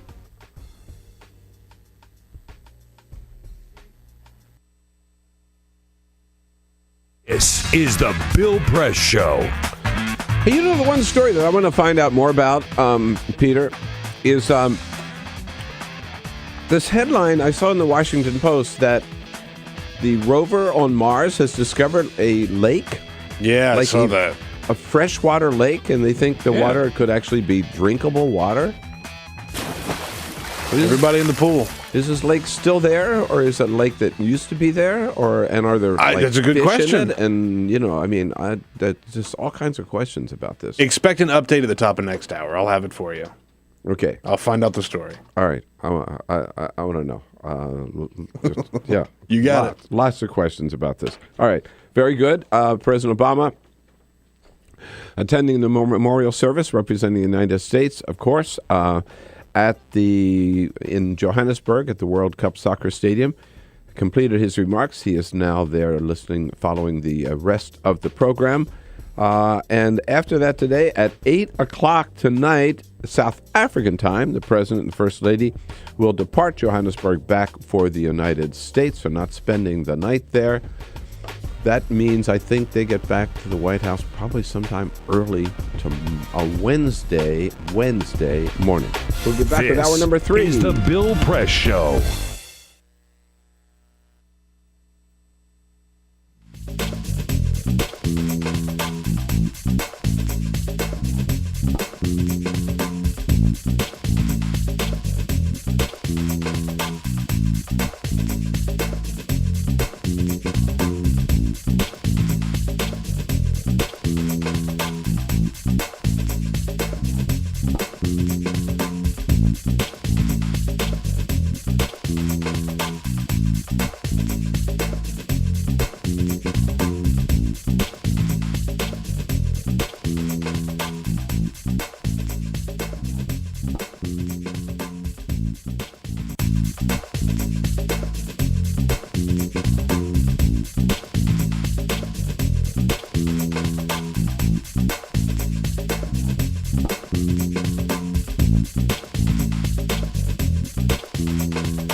Broadcasting around the nation, on your radio, on your TV, and online.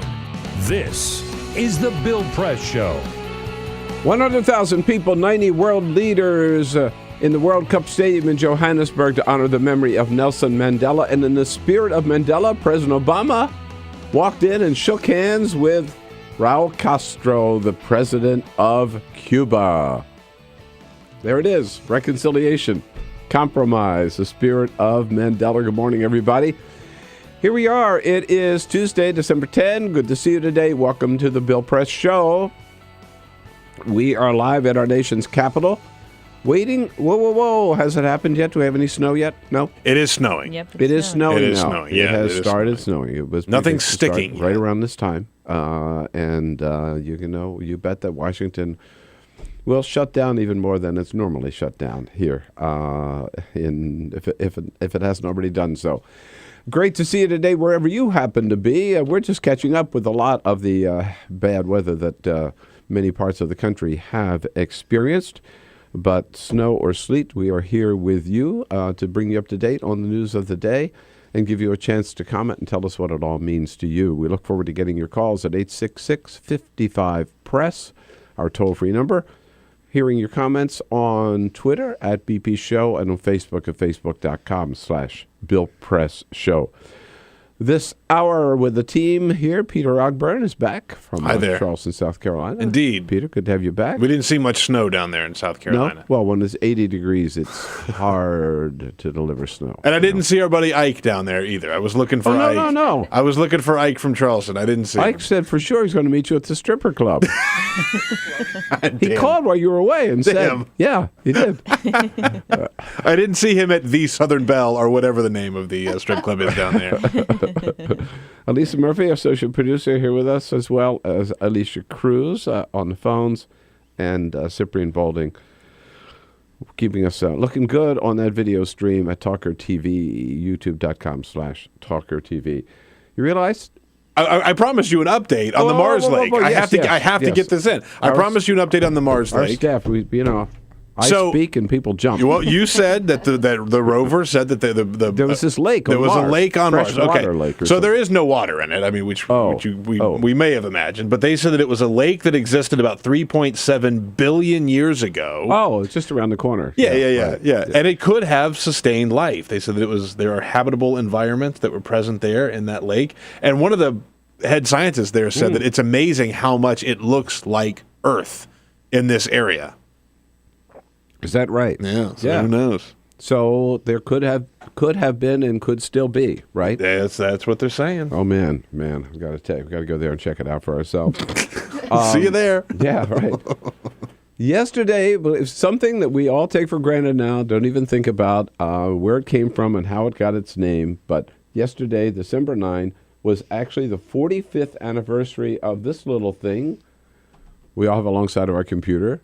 Desktop called the mouse, right? Yeah. And the scientist Doug Engelbert from Stanford at that time explained, here's what it is and here's why we call it that. There's Don Andrews' hand in Menlo Park, and in a second we'll see the screen that he's working and the way the tracking spot moves in conjunction with movements of that mouse. I don't know why we call it a mouse. Sometimes I apologize. It started that way, and we never did change it. Isn't that funny? I never thought about it. It does sort of look like a mouse. I get it. Yeah. I mean, what else could you call it? Well, I'm sure there are a lot of other names, but we won't think of it because we're all used to using the word mouse. The mouse, the computer mouse. But it is an amazing technology. You just move this little thing right over here, right? Yeah. And your cursor on the screen moves, and we're all so used to it. Think about if we didn't have that. No, I know. Well, if with your laptop, you don't. Well, yeah. But I mean, that's still a mouse. It's not attached in that way. But I mean, think about if we were using arrows and things like that. I mean, no, it's something we take for granted. And on this 45th anniversary, we should celebrate people like Doug Engelbert. That's right, Engelbert. You got it. Who brought it to us? Michael Meehan, Democratic strategist, will be joining us just a little bit later in the program. And the big question is Time's Man of the Year, Person of the Year. Don't we say that by now? Person of the Year? I would hope so. Who should it be? But first, this is the Full Court Press. Other end of the year stories include Grammy nominations just coming out this week. Jay-Z dominates the list with 9 awards. Categories include Best Rap Song and Best Rap Album. Mercury Prize winner James Blake has been nominated for Best New Artist, up against fellow Brit Ed Sheeran, rappers Kendrick and Lamar, Macklemore and Ryan Lewis, and country singer Casey Musgraves. Pop music has dominated the Song of the Year with Pink, Bruno Mars, Katy Perry, running against teenage newcomer Lorde, a 16-year-old singer from New Zealand. She is nominated in 4 categories, mostly for her hit single, Royals. This is the time of year that I start to feel so old. So old. She's 16 from New Zealand. Whoa. Come on. Never heard her, never heard of her. Yeah. Well. A Kansas City restaurant used a sign to urge the Chiefs to victory in the most racist of ways. The sign promised the Chiefs would scalp the Redskins, feed them whiskey, and, quote, send to reservation. Wow. The corporate office of the Sonic franchise apologized, stating, on behalf of the franchise owner and our entire brand, we apologize for the offensive remarks. Wow. God. Oh, the Washington's football team. Right? We can hardly take offense exactly at that, if you are a Washington fan. Yeah. Based on Rotten Tomatoes score, some of the worst movies of 2013 include, at number 6, Big Wedding, star-studded with Diane Keaton, Robert De Niro, and Susan Sarandon. I don't even know this movie. Yeah. The movie had a budget of $35 million, but raked in a measly $21. Yeesh. Other flops include Will Smith's After Earth, playing alongside his son Jaden. Adam Sandler's Grown Ups 2 proved to be just as bad as the first. Horrible. And the first number 1 worst movie of 2013 is Getaway. A movie so bad it didn't give a couple of its characters names. Referring to Selena Gomez as the kid the entire time and John Voight's villain as the voice. Oh my God. Oh my God. Details. That sounds horrible. I wonder if that site Rotten Tomatoes is still out there. It's still really good. Oh yeah. It's a big deal. All right, thank you, Lisa, very much. Yes, indeed, this is a big day because it is. Yesterday, Time Magazine announced, this is always a big deal this time of year, the 10 finalists. They announced yesterday the 10 finalists for the Person of the Year, and the winner will be announced. So it's already been decided, of course. The winner will be announced tomorrow. Well, let's assume it hasn't been decided. And they still could be, last-minute conversations around the conference table at Time Inc., somewhere up in New York City. I want to read you the finalist and get your thought on who do you think should get the nod. And let's do a little voting right here this morning, 866-55-PRESS. Now, the criteria is here, just one. The person who, this is what Time says, the person who influenced the news the most this year, for good or for bad. So it doesn't have to be a good guy. Hasn't always been a good guy. The person who influenced the news the most this year. Okay? Good or bad. The list includes, in alphabetical order, Bashar Assad, president of Syria. Jeff Bezos, head of Amazon, new owner of the Washington Post. Ted Cruz. Get out of here. Yeah, but he's on the list. Why? Ted Cruz, senator from Texas, Tea Party. Miley Cyrus, teenage heartthrob. Pope Francis, indeed. You know what? I think that's a very good choice. Yeah, he should be there. He definitely should be on the list. Barack Obama, president of the United States. By being president of the United States, he's on the list. But we'll get to the takes. I'm going to give you the list first. Hassan Rouhani, the new president of Iran. Kathleen Sebelius, head of HHS, architect of Obamacare. Edward Snowden, we know who he is. And Edith Windsor, an unusual choice, but I think a great choice. She, of course, is a woman who sued the federal government over the Defense of Marriage Act and won at the Supreme Court, Edie Windsor. So as far as I'm concerned, there is one standout person who should be Person of the Year. But I think there are two front runners. The front runners, I would have to say, are Pope Francis and my choice, number one, Edward Snowden. Hands down, Person of the Year. I think for a couple of reasons. First of all, I think he did a great public service. I like what he did. But even if you don't like what he did, and even if you think of Edward Snowden as the federal government, as the Obama administration keeps trying to paint him as a traitor, I think as Americans we deserve to know what the NSA is up to. But even if you disagree, you got to admit, the person who's had, I think, the greatest impact on news this year, clearly, Edward Snowden. Bashar al-Assad, come on, this civil war's been going on for, big figure in the news. Civil war's been going on for 3 years. President Obama didn't have a particularly great year. Ted Cruz, joke. Yeah, Miley you Cyrus, could write that off in joke. Miley Cyrus right away. Kathleen Sebelius? No. I mean, if you're going to do anything about Obamacare, it would be President Obama, not Kathleen Sebelius. Right. Edie Windsor, God love her, great person, but and very important decision, not taking anything away, but I just think that Pope Francis, for his really radical kind of redirection of the Catholic Church and really of people of faith in general and getting the focus back on what the Gospels are all about, has had a tremendous impact and has become a hugely popular figure around the world. But Edward Snowden letting us know the extent of spying on by the NSA on every phone call we make and every email we send, and then the tapping of the phones of foreign leaders and private leaders has just turned this country like upside down. And all kinds of hearings in the Congress. The White House is undertaking its own review of our intelligence services. I don't think our intelligence gathering will ever be the same after Edward Snowden. I think you're right.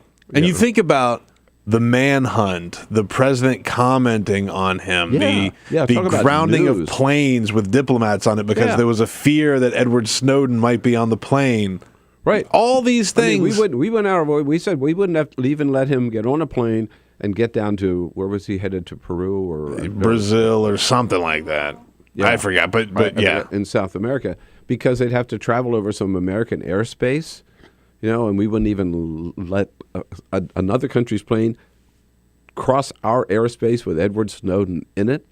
And now they're still trying to get him back from Russia, still asking Russia to release. I think they ought to bring him back and put him to work for the NSA. Because he certainly knows more about those spying operations than people at the NSA do, I think. Yeah, seriously. But at any rate, again, let's just stick to the person who has had who has most influenced the news for good or for bad. I'd be happy with Pope Francis, but I think Edward Snowden is the one who really should get it. How about you? 866-55-PRESS. Let's come up with our own person of the year here. I'm not on the list, so thank you for wanting to vote for me, but that's all right. You heard the list of the two top ones. Do you agree with me? Pope Francis or Edward Snowden? How about Edward Snowden, number one? 866-55-77-377. Streaming live video right now at youtube.com/TawkrTV. That's TAWKR-TV. This is The Bill Press Show.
This is the Bill Press Show. 24 minutes after the hour now. Next to Barbara Waters and her, most amazing people That's it. of the year. Time Magazine's Person of the Year always gets a lot of attention. As we end 2013, the attention is focused on the 10 that they... I don't remember they're doing this before, but they put out the 10 top candidates for Person of the Year. Just to get a little, people talking about it like we are this morning. You've heard the list of the 10. They start with the president of Syria, Bashar al-Assad, and end with Edie Windsor, the plaintiff in the Doma case. But I think the list should be headed by Pope Francis, with Edward Snowden getting number 1. Person of the Year, certainly person who has influenced the news, had the most impact on the news in 2013. Michael, out in Chicago. What do you say, Michael? Good morning. Good morning, Bill. Yeah, what do you think? Definitely. I think Pope Francis should be the top of the list, of course. But I have a suggestion. You say Pope Francis, right? Not Edward Snowden? Not Edward Snowden for me. Okay. I have a suggestion. There should be a vote for the worst person of the year, and I think we should have these 3 people: Ariel Castro, George Zimmerman, and Scottie Pippen on that list. Ariel Castro, George Zimmerman, and? Scottie Pippen, the basketballist that keeps going to North Korea. That's Dennis Rodman. Dennis Rodman. Not Scottie. Scottie Pippen didn't go to North Korea. No, that's what. You're right. Yeah, I got it. Okay, you confused me there. They played together. You got it right. Good point. You know what? I like that, Michael. Yeah. So, the worst person of the year. That'd be good too. Yeah. Yeah. But you know what? He brings up a good point, and to flip the George Zimmerman thing is Trayvon Martin, Person of the Year. Yeah, but it happened last year. Well, I guess that's right. Yeah. Well, the verdict happened this year, though. Yeah, but okay, all right. I don't think you ought to be on the list. But, all right. But I want to point out the worst person of the year. That's a good idea. But Time Magazine is not the best necessarily. It could be best or worst person of the year. The person who influenced the news the most. I do like that category. And if I had to pick the worst people of the year, those 3 would definitely be on the list. For Time, Person of the Year, Betty's out in Albuquerque, New Mexico. Betty, good morning. Good morning, sir, and happy holidays to you and to you and all of you. Thank you. I could not agree with you anymore, truly. While we still encourage kids over here in America to idolize sports figures who hawk tennis shoes, we have got a bona fide hero in Edward Snowden. And as I told your screener, my only regret is that Chelsea Manning wasn't named as one of the top 10 as well. Interesting. But yeah, Snowden. I don't know whether I guess the word hero is not too strong, right? I mean, I do think that the American people have a right to know what our government is up to, and Edward Snowden felt the same way and was willing to put his job on the line to make that information public, right? Absolutely, he stood on principle. Yeah, he did, and not enough people do that. Appreciate that, Betty. Now they're going to make the announcement tomorrow morning. Okay. Yeah. What do you think, Peter? I'm with you. I'm 100%. It's either going to be Pope Francis or Edward Snowden. But if you look at how that we view the news, how we view our government, and how they sort of monitor what we're doing, you have to go with Edward Snowden. But here's my prediction. I predict that Time Magazine will be chicken. Mm-hmm. That they will not be dare go with Edward Snowden. They'll take the safe path and they will put Pope Francis on the cover instead. chicken. Michael Meehan, Democratic strategist, joins us next. Show.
Streaming live video right now at youtube.com/TawkrTV. That's TAWKR-TV. This is The Bill Press Show. 33 minutes after the hour, Tuesday, December 10, here in our nation's capital. On a Tuesday morning, we are finally experiencing some of the Winter weather that has impacted the rest of the nation. The cold front hitting Washington, D.C. this morning, and it's snowing. I mean, if you look outside, it's actually coming down, accumulating in some of the outlying areas. Not so much here in the nation's capital yet, but it is enough to shut down a good part of the federal government and, of course, to snarl traffic this morning. But he made it in all the way from Alexandria, Virginia this morning. Michael Meehan, who's the CEO of VennSquared and a Democratic strategist, a good friend of the program. Michael, good to see you. Good to see you, too. How were the roads? I grew up in New England. This is the fastest commute I've ever had to your show. I was here at 9.9 minutes. Whoa. So all you do is you just rev up the car, you hit the brakes, and you just skid all the way in. No, I drive a Jeep. It was totally, the road. Nobody was on the road. It was wide open. All the people who were afraid are home. It is amazing how dealing with snow really does depend on how much of it you get and how much of it you're used to, right? Yeah. Right. It's been 1,000 days since Washington has had 2 inches of snow. 1,000 days. Is that right? The Republicans would say Washington has frozen over, but that's a different question. Yeah, right. But, I was talking to our son who lives in Bend, Oregon over the weekend, and he was saying they had like 6 or 8 inches of snow. Schools were open, businesses were open, everything was fine. Right. Yeah. We barely missed school. And they have big smiles on their face because that means Mount Bachelor, great skiing, and everything. Here you get a half an inch, it just shuts down. The whole place shuts down. But what gets me always in Washington, they shut down stuff in advance of the storm. Oh, yeah. Even before the storm hits, they will say, schools will be closed tomorrow. And then if it doesn't snow, the schools are already closed. Yeah, my kids have been out of school 2 days now because the rain from Sunday night shut the place down. Right. So this is storm 2 so far of the week. Same. No, the kids were out yesterday. They're out again today. On the threat that ice might freeze. I've already gotten expletive-laden text messages from my wife saying, get the hell home. Kids are out of school again. Right. Hey, on the political front, a little surprise this morning to wake up to find, or at least for John Cornyn, conservative Republican senator, senior senator from Texas, a little surprised to find that he has a primary challenge. Yeah. Tell us about it. Yeah, so current Congressman Steve Stockman had announced that he was not going to... crazy, right? He's crazy. He was in the Congress in the 90s during the Gingrich Revolution, and then came back recently in the most recent Tea Party wave, and announced he wasn't going to run for the House, and then about 1 minute before the filing deadline last night, announced he was going to challenge Cornyn. And it's because he didn't support Senator Cruz's filibuster and effort to try to shut down Obamacare for the 55th time or whatever the number of votes that they've tried to do that, which is fascinating because John Cornyn's not a guy that you think of as sort of a moderate or soft at all. I mean, I understand some Republicans might get a Tea Party challenger because they're not conservative enough, but John Cornyn how can you get to the right of him? Yeah, right? and it's remarkable that but it just shows you that the purity test, the acid test that the Tea Party Republicans are putting some of their longstanding, very conservative. I mean, not my cup of tea at all, but people who sort of represent their states well, but they're going to put them through this far test to the right. I mean, so you put Texas in that box. Now you got Kentucky with Mitch McConnell with the Tea Party. You got Tad Cochran in Mississippi who's got a Tea Party challenger. So and they make you go very hard to the right. The question is how much time you come back. Texas is a little different. It's a springtime primary, so there's usually 6 or 7 months between the primary and the general, where a little time goes through, and sometimes you can tack back to the middle. As I recall, Cornyn and Cruz don't have such a great relationship, do they? No, it doesn't seem like that at all. Did Cornyn support Cruz? And I don't think he did. I don't think he did. Yeah.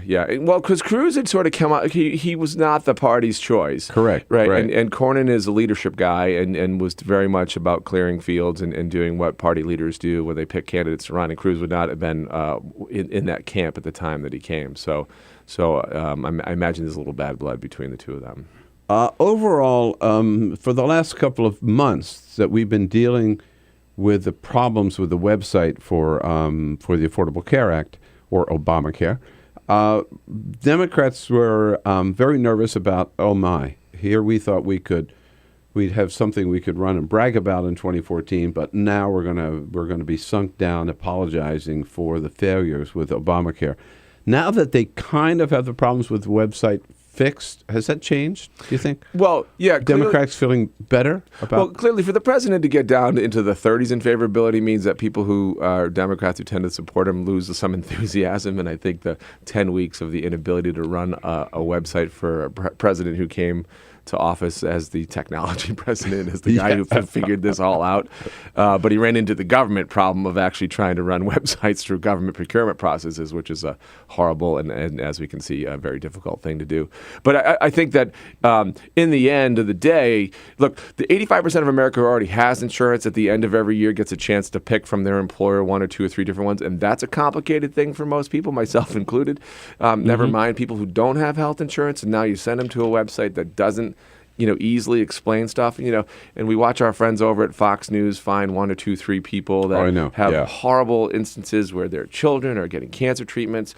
But then when you actually probe and get a little further, you realize, that's not exactly the case. It's the insurance world is a complicated world for most people to navigate in the best of times, never mind having a website that's not, easy to manipulate. But politically, then, is Obamacare a plus or minus for Democrats? And will it be, do you think, in 2014? And we still have time to go. I mean, we're still waiting for enrollments for this first phase through December 23rd, and then they have until at the end of March. But just projecting ahead, what do you think? How's it going to be? Well, look, I think we paid the huge price in 2010 for it because all of the negatives of the health insurance system got to be transposed upon Democrats who supported Obamacare. Right. Now this will be our 3rd election cycle. Yeah. So one would hope that you could reap the fruits of the benefit of it.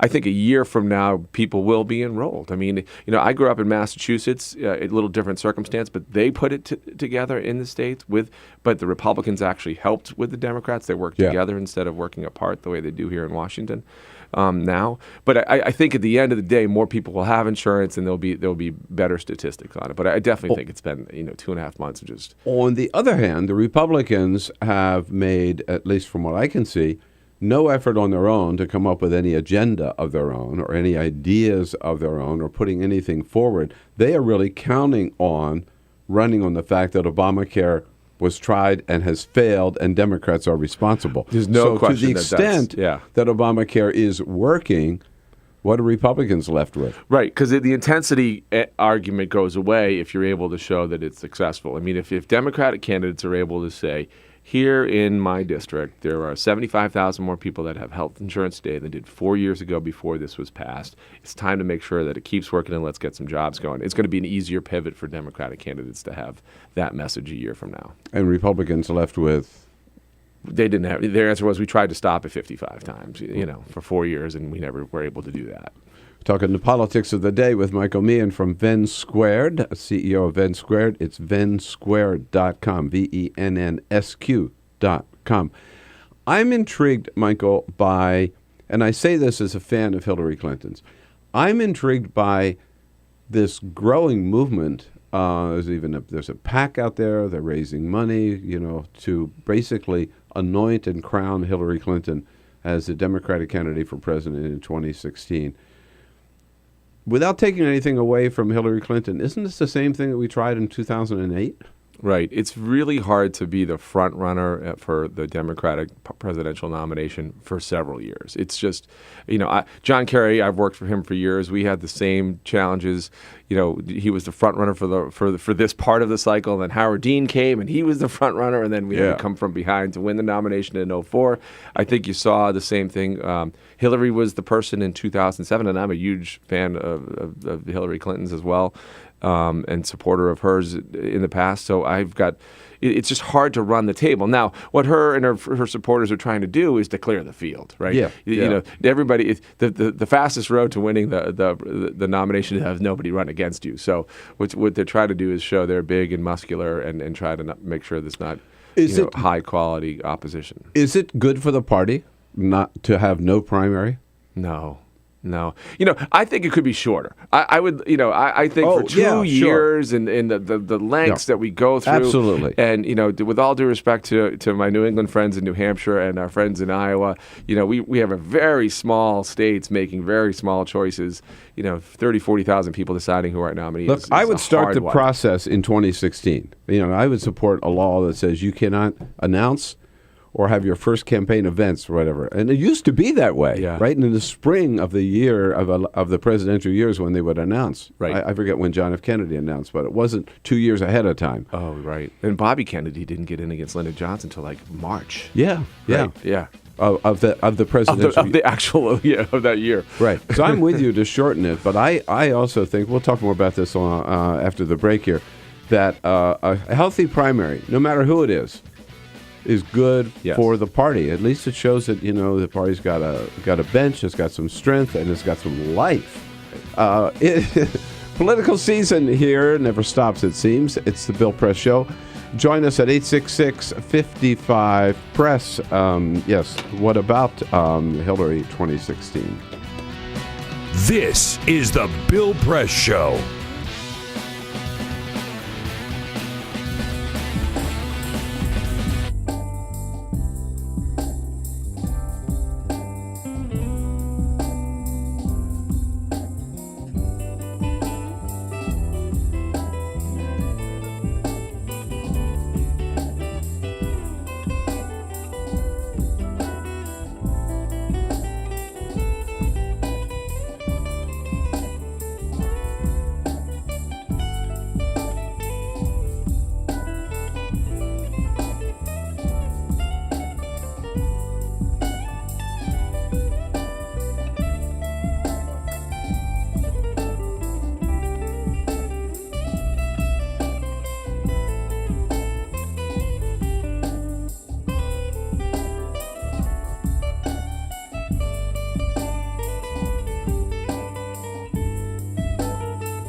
This is the Bill Press Show. 13 minutes before the top of the hour, I take a look at the political waterfront here with Michael Meehan. Nobody knows politics better. That's because he grew up in Massachusetts. It's in the water. Worked for John Kerry. Yeah. Yeah. CEO of VennSquared. So, Michael, on this, back to this question of again, not so much to talk 2016 about whether or not a primary is good for a party. I think so, particularly when you look at the Democratic Party. If everybody would just got out of the way and said, we're just going to give it to Hillary, number one, that's pretty risky, isn't it? You know, Yeah, kind of walking into a trap, it seems to me. Well, yeah. Look, I think there's a bunch of challenges. I think the last time you had a two-term president have his party win was when Reagan passed off to Bush, right? Reagan's popularity in the 6th year of the term, the peak of the Iran-Contra stuff, was not very high, but he got better in year 7 and 8 of the term, and he's essentially Bush, had the Reagan third term. So Hillary Clinton's ability to be the nominee will have a lot to do with how President Obama is seen by voters, post the 2014 election. So there's a long time. I agree with you. I think there should be a robust primary process, but the political landscape which this decision will be made will be, is the country prepared for a third-term Democratic, handoff to Hillary Clinton based upon how they see the world post-Obama? And then the other thing is, if you look at the Democratic front, there are some other younger, very attractive potential candidates out there. Among governors, certainly Martin O'Malley from Maryland, Andrew Cuomo from New York. Yeah. In the Senate, Kirsten Gillibrand from New York, Elizabeth Warren from Massachusetts, right? And I'm sure I'm forgetting some other obvious ones. Progressive liberals who will want to see somebody challenge Hillary from the left, right? Yes. And so there's some good people that it'd be fun to see on the national stage. And why not? Former Governor Brian Schweitzer of Montana is a good pal. He'd be a fascinating presidential candidate. Right. In the primary process, the caucuses in Iowa, that's right up his alley. Prairie populist, go out there, and I've always thought that he's got a potential far beyond Montana. People just get to know him. Right. And the primary process plays to people like this. The Martin O'Malleys, they're great in a room. They got a lot of energy. They got a lot of great ideas. They got a lot of great accomplishments, and I think that's important to the process because often the nominee has to pick up some of the planks and platforms of the candidates he or she defeats to help get them across the line in a general. And I think it comes up through the primary process. You get to learn about what Martin O'Malley did in Maryland on projects that he wants to take nationally, that he may be the nominee and can do, or someone else might be the nominee and they can do. So I think that's a very healthy part of the process. It's just too long. It can't be 3 years. It's an insane amount of time to just be incessantly running for president. Back to where we started with John Cornyn. What is your take on the turmoil inside the Republican Party today in terms of what direction it takes? Because there are still some sane voices in the Republican, Vin Weber, whom you and I know well, and even Karl Rove, who were saying, wait, we can't be seen as the party that stands for nothing and is just against everything. We can't be seen as basically Tea Party Republicans. Or we're going to continue to lose. But the Tea Party doesn't see it that way. No, they don't. In fact, look at Cuccinelli. You live in Virginia. Right. After the election, you would think you'd come out of that and say, well, we can't be as far right as Cuccinelli and win. But the Tea Party are saying, no. If you'd given us more support, we would have won. I know. And that's a great thing about a 3-point race like the one that McAuliffe won in Virginia. It's only if you had gone further right and harder right and trashed Obama a little harder, we could have brought us across the line. If he had won by 10 points, then it would have put an end to some of that. But instead, they'll be inspired that they were this close. And they really weren't that close. It wasn't a close race at all in Virginia at the end of the day. But I think that the Tea Party has a platform to shut the government down. So they want to keep sending people to Congress that shut the government down. So they're rewarded by their supporters for doing nothing or blocking the government.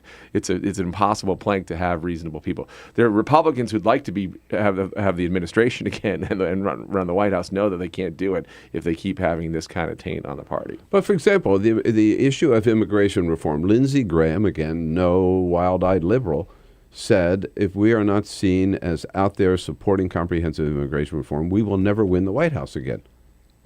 People, and a lot of Republicans they don't care, right? Right. Well, the demographics are just such that the Republican Party loses 2 points every year as the country becomes less and less white every year.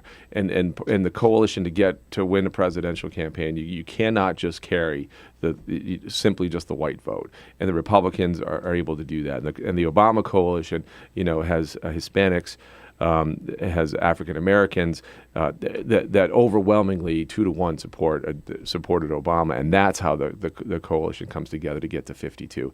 In 2016, that coalition gets you to 53-54 just by the aging demographics of the less of the white vote and the more plurality of the Hispanic, Asian, African American vote. So anybody who looks reasonably, as Lindsey Graham has, sees that decline just in sheer numbers, that those voters are not available to Republicans if they're going to continue to be seen as anti-immigrant. A final point, when I was mentioning the potential Democratic candidates in 2016, I did not mean to neglect the Vice President of the United States. Yes, that's right. Joe Biden has run a few times before and is working hard right now. He's taking on the Chinese about freedom for our journalists. I love it. No, I know. And by the way, has been an outstanding vice president, would make really a great has. president of the United States as well, and he may want to run as well. I think so. We got a lot of talent there. Let's put it on display, full display. Think so. Michael, so good to see you. Thanks for coming in. My pleasure. All right. Thanks for having me. Get home before we get too much snow in the All ground. right, Bill. All right. Good. And I'll be back with a quick parting shot. This is the Bill Press Show.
The Parting Shot with Bill Press.